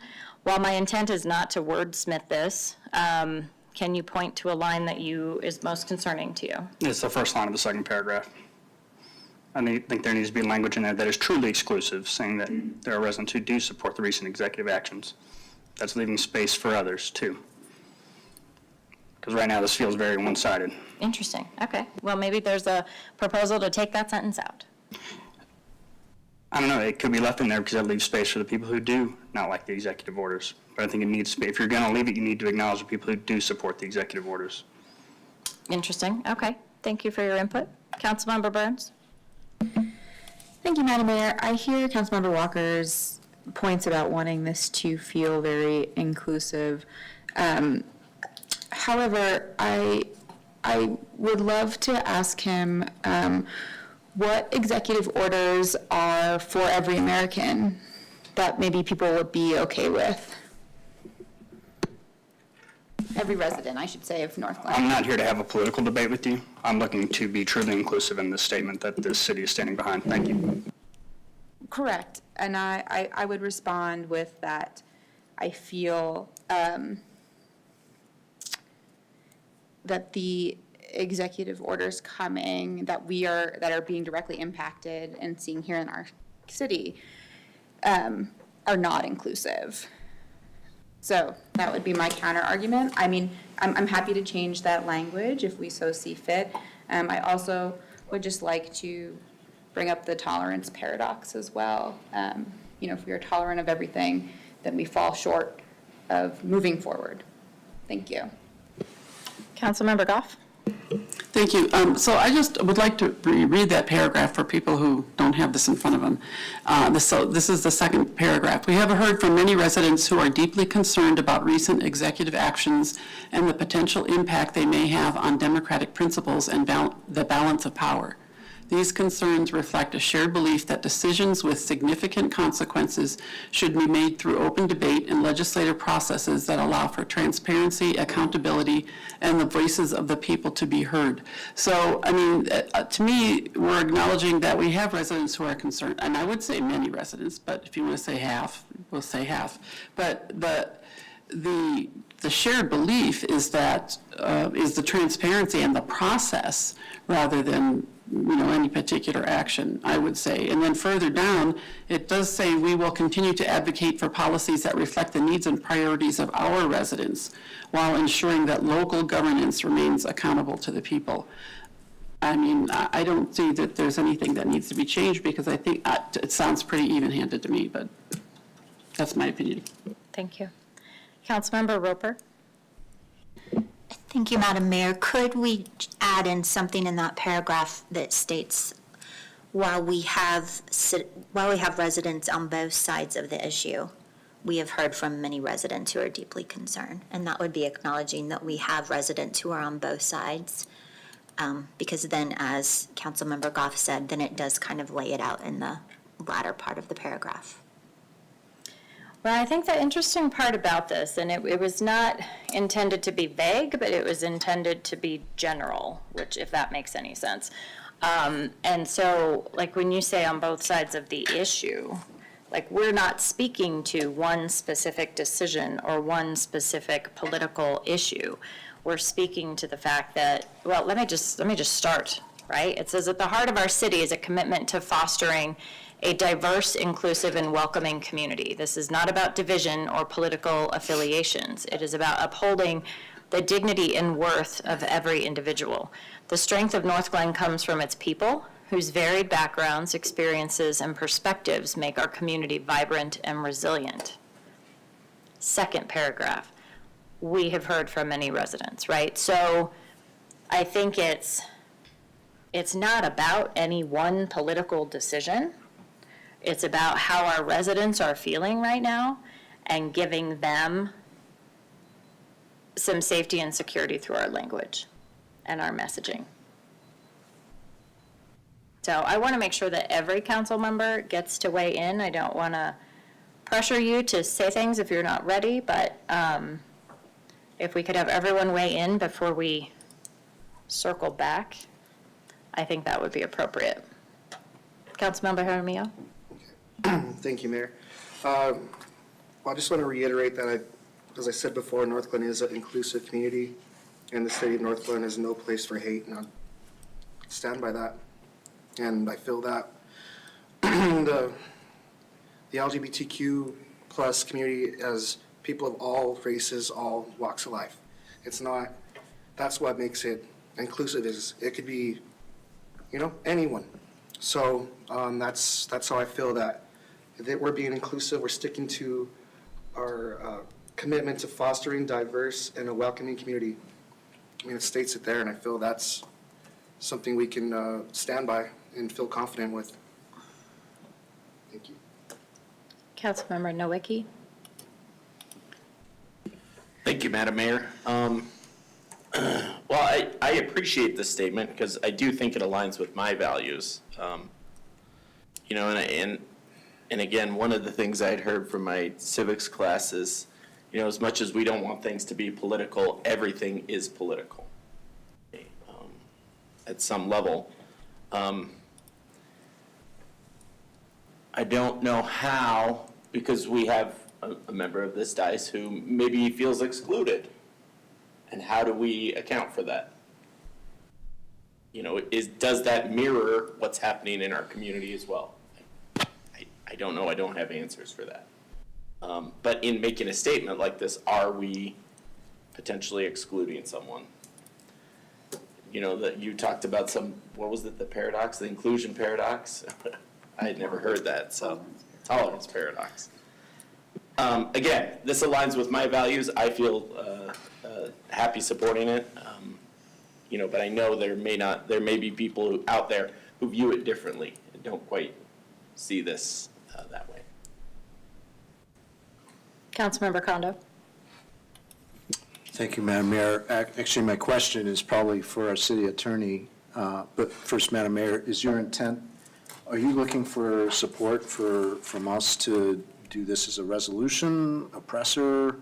What is the form factor of this communique? And so that's a really great question. If I had my wildest dreams, it would come in multiple forms. It would be, you know, it would be an email, it would be a press release, it would be a posting on social media, it could be a resolution, it doesn't have to be. I think it'd be lovely if we had a video that council made that said, this is what we believe about our community and we're here for you. If taking out any mention of executive actions is what needs to happen, I think that's probably fine. The message stays the same so that it's not focused on, I think the word executive is probably leading people to believe I'm talking about the president. That's really has nothing to do with it. It is executive actions and impact on our residents. And there's facts behind that those actions are impacting our residents every day. And people are concerned and they're worried and they're sad and there's things going on that's impacting their lives. But if we want to take that out, I think that's fine. I definitely see a place for a multimedia something. Like, this is who we are, this is what we stand for, this is what we believe about our city. So that was a long answer to your question. Thank you for answering that, because I was trying to figure out exactly, you know, what forms of media would we use to convey this. So now my question goes to the city attorney, and, you know, clearly everything that is happening at the federal level and by our executive office is unprecedented. And there's no doubt about that right or wrong, legal, illegal, all of this change is so disruptive, and it makes people, change is very unsettling, unless you embrace change, or you're a change addict, I suppose. But for Mr. Hoffman, what is the precedence for cities to kind of make commentary about how our federal government is running or how the president is or is not performing duties? Can you comment on that? Other cities, are they doing this, or? I have no idea. But to me, this is purely a policy discussion, not a legal one. Okay, gotcha. Thank you. I need to mull on this one a little bit more. Thank you for letting me ask my question. Okay. So, per our council protocol and our house rules and how things work, if we have, if 5 of us have a vision for something, if there are 5 sort of quote-unquote votes for something to move forward, then as council members, we get behind that decision. That's tricky. I've been on the other side of that before, and it doesn't feel good. But that is, you know, could essentially be where we find ourselves. It could be, I truly believe that in the absence of communication, we are leaving our residents open to fear and uncertainty. They're wondering, where do you stand, right? Where do my elected officials stand on, what the city of Northglenn believes and how it functions? And I think we need to make a statement. So my proposal is that I'm okay taking out the reference to executive actions, if that helps, Councilmember Walker. But I believe that this statement should go out, and I'm asking for support for that. So, how many people feel comfortable with that?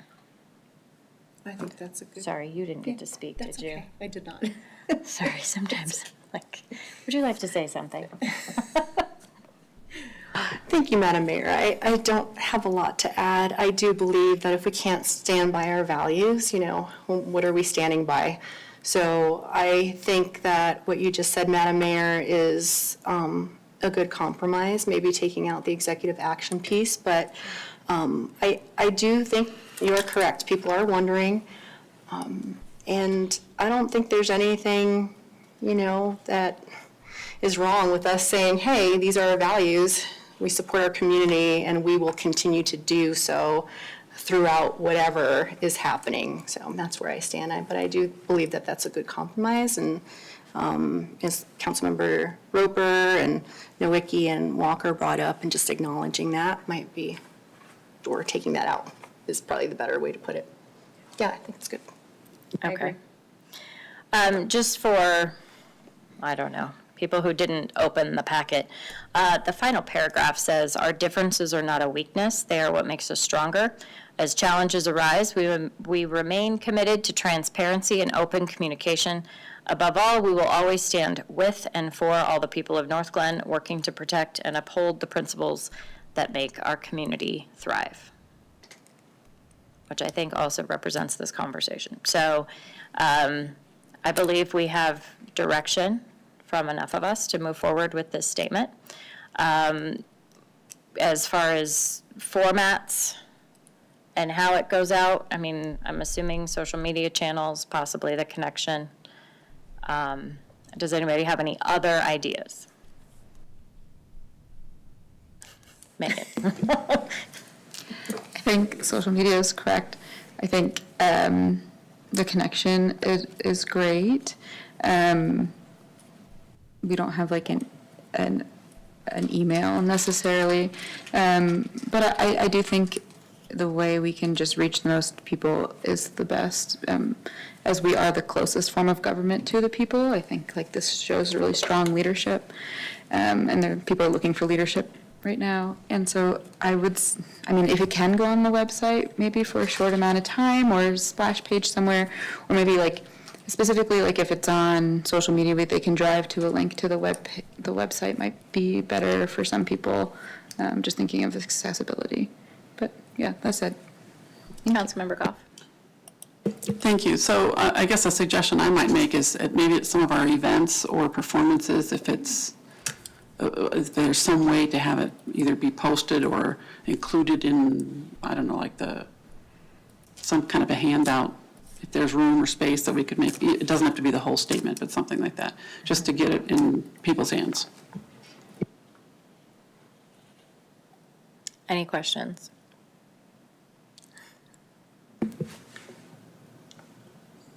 There's a lot of questions, I think, but One. we will work with our communication staff to develop a plan.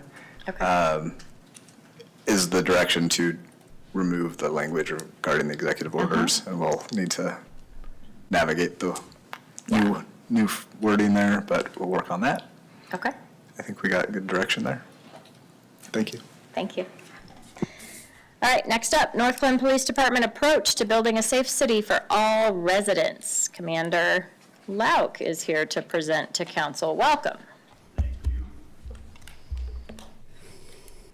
All right.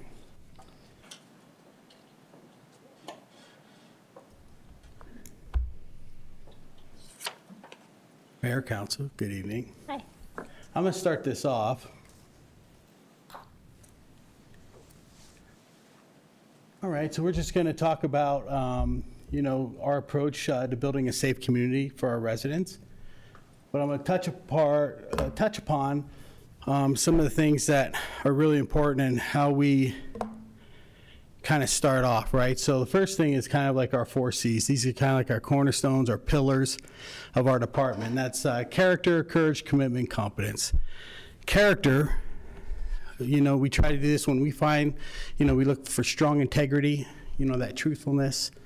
Again, when we're talking to individuals, we expect, especially coming into this profession as young people, they're going to make mistakes, right? But the big thing for us, we expect them to own them, right? So that's for integrity, and I think, looking for that strong character when we're developing our people. Courage, again, when you think about police and firefighters, courage, running into a burning building or running towards the gunfire, which is expected. But for me, as a chief, the officers also know that courage is stand up to when one of their own isn't doing what's right, right? So having the courage to come forward, police ourselves, is very important. So that's another cornerstone of what we do. Commitment. Commitment to the oath of office, and I know several of you, all of you actually, have been to officers or a supervisor swearing in. And when we stand up there, raise our hand that we're gonna, support the Constitution of the United States, the Constitution of the State of Colorado, our city ordinances, with character, we get through our core competencies in there again is super important, right? And that's one of the things that we wanna make sure that we keep reinforcing that. It's like you made a commitment. With that oath of office comes strong responsibility when you're out there where you can take someone's freedom away. So you have to make sure you're doing the right things. And then competence. This is where we keep developing training, and we're going to talk about that tonight. So actually I have 2 of my commanders here tonight, and training happens at all levels. It still happens at my level. But tonight I'm going to have Commander Lauk come up and start talking. This is, I think, his first time that he's going to be talking to council and the community about training. So Commander Lauk is our professional standards commander. What is that, right? So our professional standards commander is responsible for our policies, procedures, the hiring, our IAs, our internal affairs investigations, our complaints that come in, viewing body cam footage, just randomly pulling out, making sure we're doing what we said we're going to do and what's right. So with that, I'm just going to, 2 more things I'm going to read off, and then I'm going to turn it over to him, and he'll cover the rest of this presentation. I just want to, I think this is really important coming from the Chief of Police. NPD is committed to ensuring that all residents are safe and feel secure by utilizing our data-driven policing strategies. We use accountability and strong community partnerships. A safe community is one where people can live, work, and thrive without fear of crime, where trust between law enforcement and residents is strong, and where public spaces are welcoming for all. NPD trains and emphasizes cultural sensitivity and respect for all cultures and their differences within our community. Officers strive to ensure our interactions are inclusive and free from bias. We work to understand diverse customs, beliefs, and values to foster effective communication and reduce misunderstandings. Cultural sensitivity helps our officers build trust, improve community relations, and enhance public safety by recognizing and respecting different culture and norms. One of the things that goes back, we call it CPR, right? For some of you, you'll probably say, oh, that's a medical term. For us, it is, but it's like breathing life back into something. And during the rough times, 5 years ago, during the George Floyd and all of that, it's like, when a lot of individuals were leaving the profession and they didn't want to become part of the profession, we stayed focused in Northglenn of like, listen, we need to take care of our community, and we're going to practice CPR. So CPR for us is courtesy, professionalism, and respect. We do those things when we show up on calls and everything else. I think, we'll continue to build that trust, break down those barriers with our community members. And again, I think that's what Northglenn prides ourselves are. We have a great culture.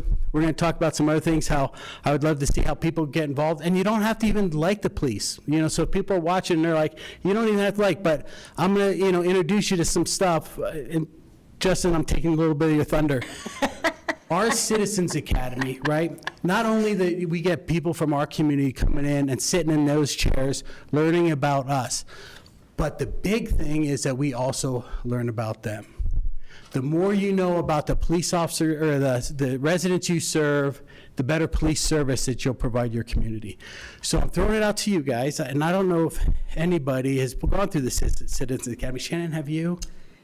Some of the CCPP, Yeah. we did a mini academy. Okay, so I'm gonna, request that you guys come through. It is a 12-week program. It's on a Wednesday night. It's coming up on April 2nd.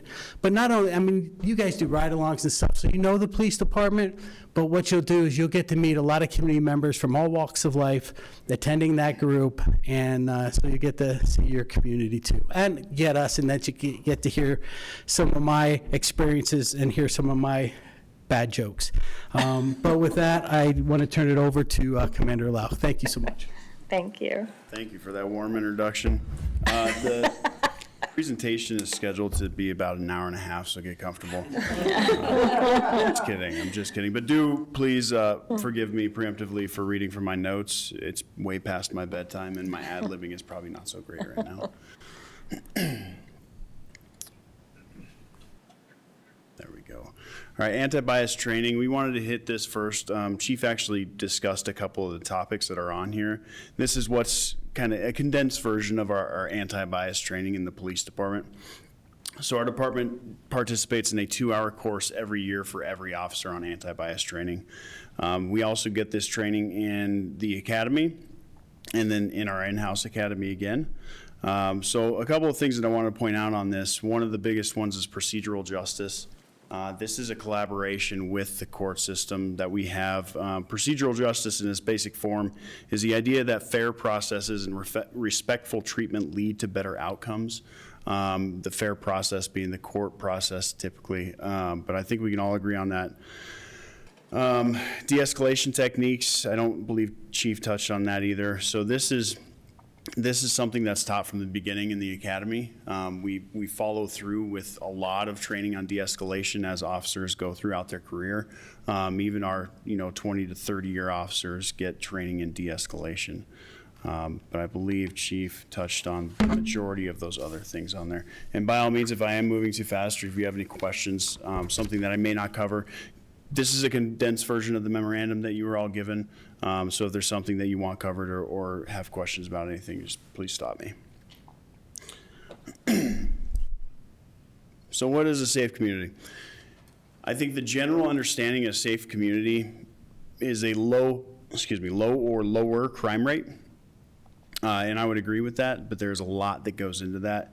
A big part of that is a collaboration that we have with the community members. Building community relationships and trust through engagement is a huge part of what we do. Another part of that is swift and fair justice, so victims can see offenders being held accountable with a victim-centered approach to justice. Maintenance of public spaces may be something that people don't often think about, but it can improve quality of life. The police department uses CPTED, which is crime prevention through environmental design. The basis of CPTED is a clean, well-lit environment is less prone to crime. The support services that we provide, we house the crew unit in the police department. We also have the Northglenn Thornton Victim Advocates, both wonderful units, very valued members of our team. A real touch to the community through the police department. So officer training. Maybe. All right. So continuous training is crucial to effective policing. Officers need to be up to date on current laws and best practices in law enforcement. In addition to law training, regular training on bias, cultural awareness, and communication fosters professionalism, accountability, and improves transparency by ensuring officer conduct is consistent with department policy and within ethical guidelines. When communities see well-trained officers demonstrating fairness and restraint, trust grows and public confidence increases. Prioritizing ongoing education and maintaining nationwide best practices in policy and procedures reinforces the legitimacy of law enforcement action.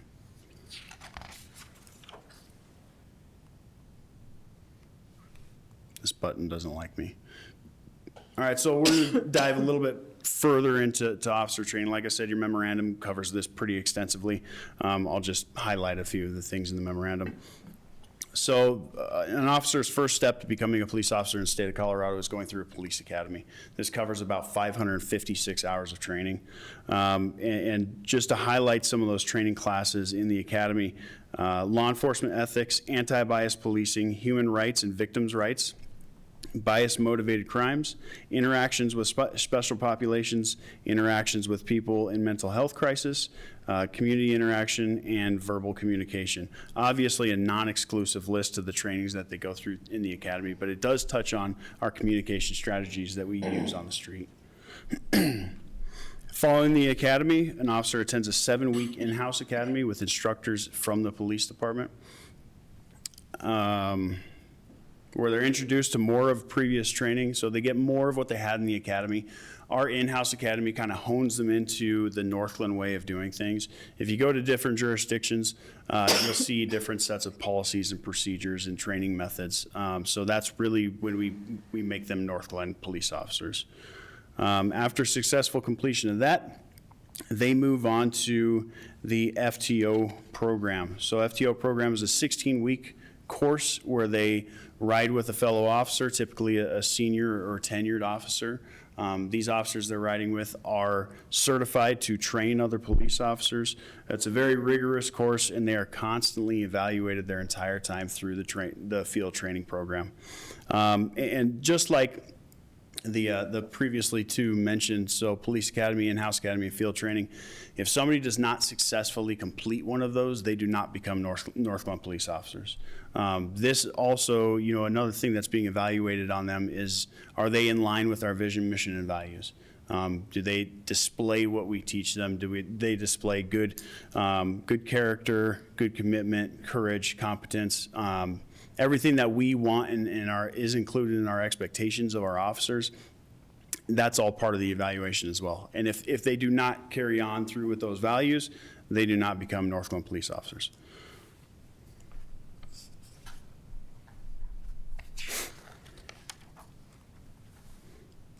All right, the big question, how can the community get involved? I've kind of breezed through a lot of this. A big portion of what we do is collaboration with our community. We can't be police without a community.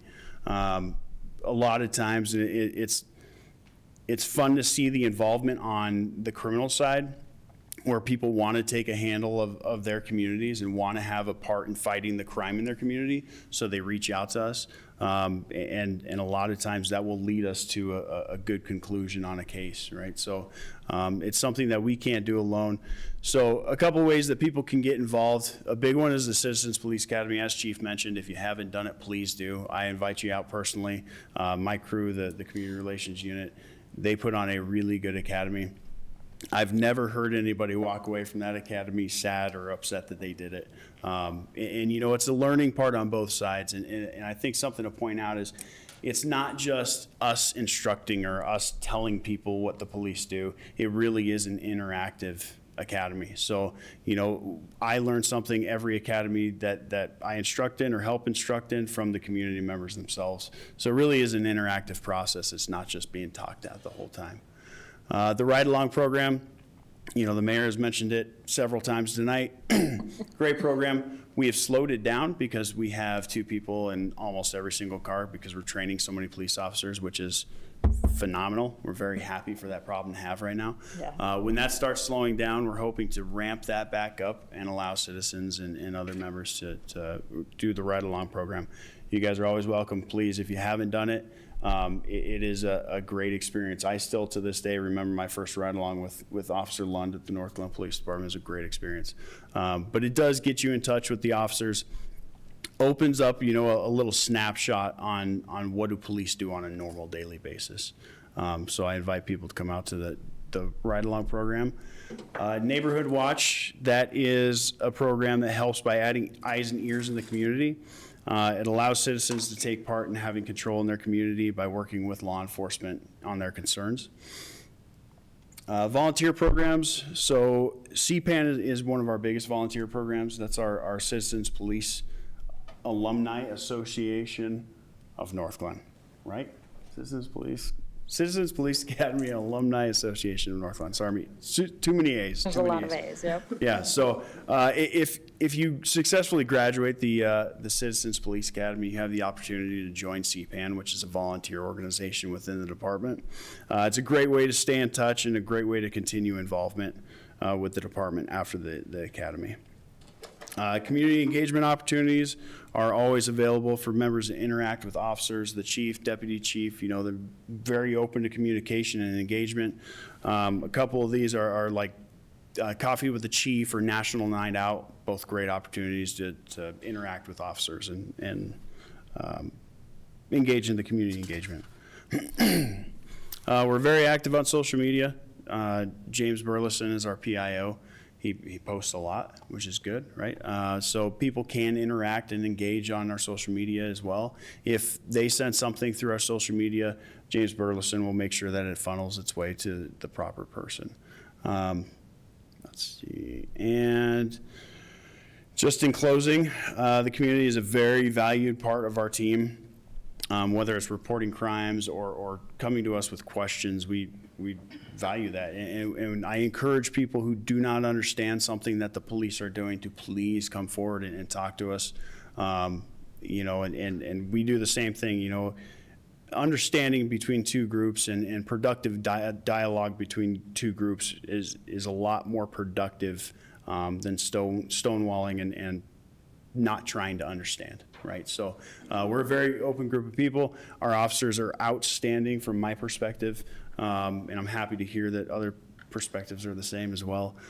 So we want to continue our engagement and our collaboration with the community the best that we can. So with that, are there any questions? Councilmember Kondo. Thank you, Officer Locke, on presenting this. And I'm just going to sing your praises a little bit because I know Councilmember Burns laughs at me because I read the Northglenn Thornton Sentinel. Not online. I read it too. I read it too, but online. Okay, so I'm an analog dinosaur, but I see here in the briefs that Northglenn is launching your online reporting portal. That is correct. And I just checked that out while you were, so congratulations on doing that. I think, first of all, I guess I'm hypocritical about this, but the fact that you're offering a digital method of interacting with the police department and reporting crimes, or, well, minor crimes, I suppose, incidents, is a sign that we're being with the times. And I guess I need to start reading the newspaper online as opposed to grabbing the paper from the mailroom. So There's nothing wrong with that. I still do crossword puzzles, so that's okay. There's an app for that, thank you. Questions. So great that you're offering the Citizens Academy, and obviously we're all busy people. Is it okay if council can just audit 1 or 2 nights? Some of us are. Make the exception for you. Okay, awesome. And I see Tom Lampo has stuck around. Thank you, Mr. Lampo. But can citizens from other cities potentially participate in a Northglenn ride-along if that's possible? The ride-along? Yes. Or the academy? Or the police academy, for that matter. Residents come all the time to see the better academy. Okay, very good. It's true. So now I'm starting a friendly banter fight with Thornton. That's great. I'm really batting 100 right now. No, but in all seriousness, I think I've heard stories of people attending other cities' police academies and ride-alongs, and I think it's great that we're doing it, and, you know, again, we have a wonderful citizen from Thornton, so I wanted to make sure that there's an opportunity there. And then my last question, and don't need an answer now, but, you know, you made reference to SEPTED, and I know that we authorized a few projects like around E.B. Rains, along the Highline Canal and the tunnel. I don't know if if you're not prepared to talk to it, but I would be curious in knowing the impact of that at some point or another. So, Sure. thank you again. Great job. Thank you. Councilmember Jaramillo. Thank you, Madam Mayor, and great presentation, Commander. And I want to thank Northglenn Police Department for their, unwavering support of building a safe community for all our residents. But yeah, I did go on a ride-along with Sergeant Shub a little while ago, and it's not like you're not only just reacting to, like he'd go there even for medical emergencies. Like we went there, unfortunately one of my neighbors passed away like on my street. So, that's kind of a, they're there for everything that happens at night. Like when the call comes, they're there. So I wanted to give you guys, my support. I appreciate the work that you guys do. I've had family members in your position, so I'm like, I always think that's really cool, man. Like I support you guys. Thank you. I'm getting this way because my grandpa passed away this year, and he worked for Adams County. So, so is the Citizen Police Academy, is it only on first Wednesdays of the month, or is it so I know you mentioned the first Wednesday. It's every Wednesday for the duration of the academy for 12 weeks. Okay. Yep. So what if you couldn't attend every single Wednesday? Yeah, so that's actually pretty common, right? Because we're all working adults, we all have lives and stuff. So if you can't make one or two or three, it's really not that huge of a deal. We try and get people to attend, the applicants to attend as much as possible, right? And there's some stuff that might be a little bit more exciting for you than other things. So you pick and choose kind of what you go to. But we completely understand when folks apply and get accepted in the academy that there will be some absences every now and then. So. Right, because I've been going to Northglenn Arts and Humanities Foundation meetings for some years. I'm like, hope I can swing both. So yeah, that sounds great. I'm up for another ride along just because, I respect the work and appreciate it. Thank you. Thank you. Councilmember Nowicki. Thank you, Madam Mayor. Thank you, Commander Lauk, for being here, and Chief and Commander Rice as well. I really appreciate this, that you guys putting together this document, because it was kind of born of the question of kind of how are the police showing up in our community, and it's really helpful to kind of have a high level view, and I really appreciate and want to draw attention to the anti-bias training, because I do think that's a really important piece. And, I'm really proud to live in a community where the police force kind of supports that and, engages in dialogue around those things. This is more of a comment than anything, I just think it's important to kind of stick to everything that is in this document, that we do it, what is it, what's the saying, being professional even on the days when you don't want to, which I know you guys are. So yeah, thank you for your, continued service to the community and for everything you do for the residents. I know you guys help me feel safe at night, and I really appreciate that. I'm just gonna throw it out there. I'm a little disappointed in Ward 2. Last year, we didn't show up at all for the National Night Out. So, and I did my ride-along during that, and so I couldn't host one. So this year I'm not doing the ride-along, and I'm going to host one. And Ward 2 is going to show up, so. We'll be there. Yeah, so I'm looking forward to it. Yeah, thank you. Thank you.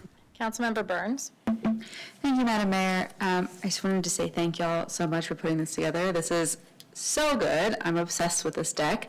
And just, thank you so much. Chief knows, for some reason, my street has, I've got to see you guys a lot in the last couple of weeks for a variety of reasons. As someone who, in my past, I have not had a lot of positive interactions with police departments where I lived.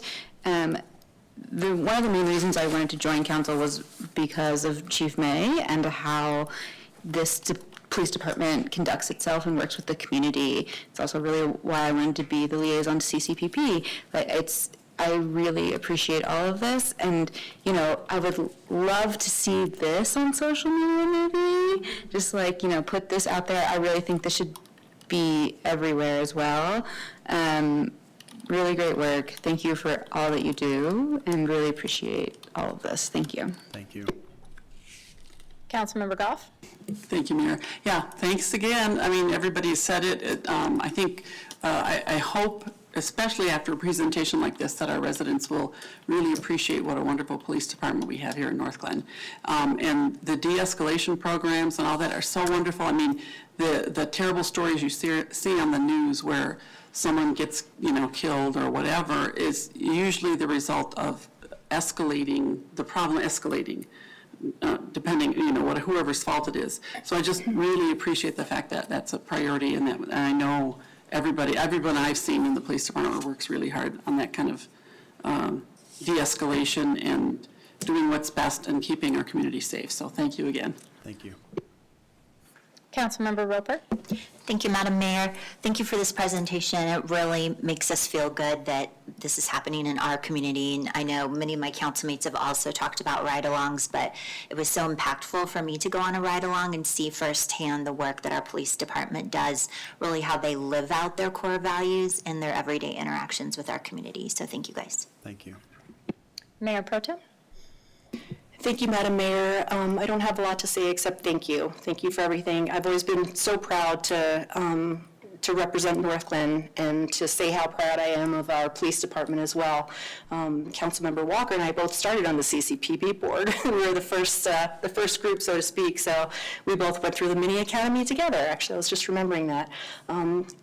Yeah, I have nothing more to say except thank you so much for everything you do. I know that our training is above and beyond what's required by post, so that matters, and it shows. Thank you. Thanks how you show up. So thank you for this. I think slide decks are intentionally brief. Your memo is incredible. So I don't know if it was a collaborative effort. The memo has so much detail and really answers a lot of the questions that Councilmember Nowicki mentioned, right? The question was how are we showing up for the community? How are we showing up all the time, but specifically right now? And I think this brings a lot of calm to our residents, I would hope, because there's so much training that will sustain, you know, all the challenges that we're going to face. So I think it's great. I really appreciate you staying up past your bedtime and joining us tonight, and for all the work that you all do. Like, it's very nice. And I concur with Councilmember Burns. I would love to see this information going out on your social media channels. Crime stats are okay. I am noticing that we're doing them more frequently than any other agency, and sometimes that messaging is going to make people feel less safe, right? Because you know the number may have gone down, but if it's just a stat, the resident may just look at it and go, what? You know, 4 stolen cars, and you're like, yeah, but last week it was 10, this is great. Actually, no, it doesn't make people feel better. So this stuff makes people feel better. Now, I'm not saying we shouldn't publish crime stats, maybe less frequently, and maybe less like feeling like it's a cops show on TV with all the body cam footage, because you're doing so many amazing things in our community. And one piece that's really not in there is your SRO program. And that is something to be proud of as well. Absolutely. The connection that you have with our schools really builds community as well. So thank you for that. No doubt. Well, thank you guys very much. And full disclosure, credit is due to Deputy Chief Darlin for the memo. Nice. He did very well on it. We collaborated on it, but that was his work. So Fantastic. Well, kudos to him. That's awesome. Thank you for being here. thank you. All right, and that was our final official thing. We have public invited to be heard. This is an opportunity for public comment. Statements are limited to 3 minutes per speaker. Comments must be related to an item previously addressed by council during the meeting. Anybody want to jump on up there? Any public comment? No? You're good? Okay, well, thank you for being here, and thank you for sticking it out with us. There being no further business, we are adjourned.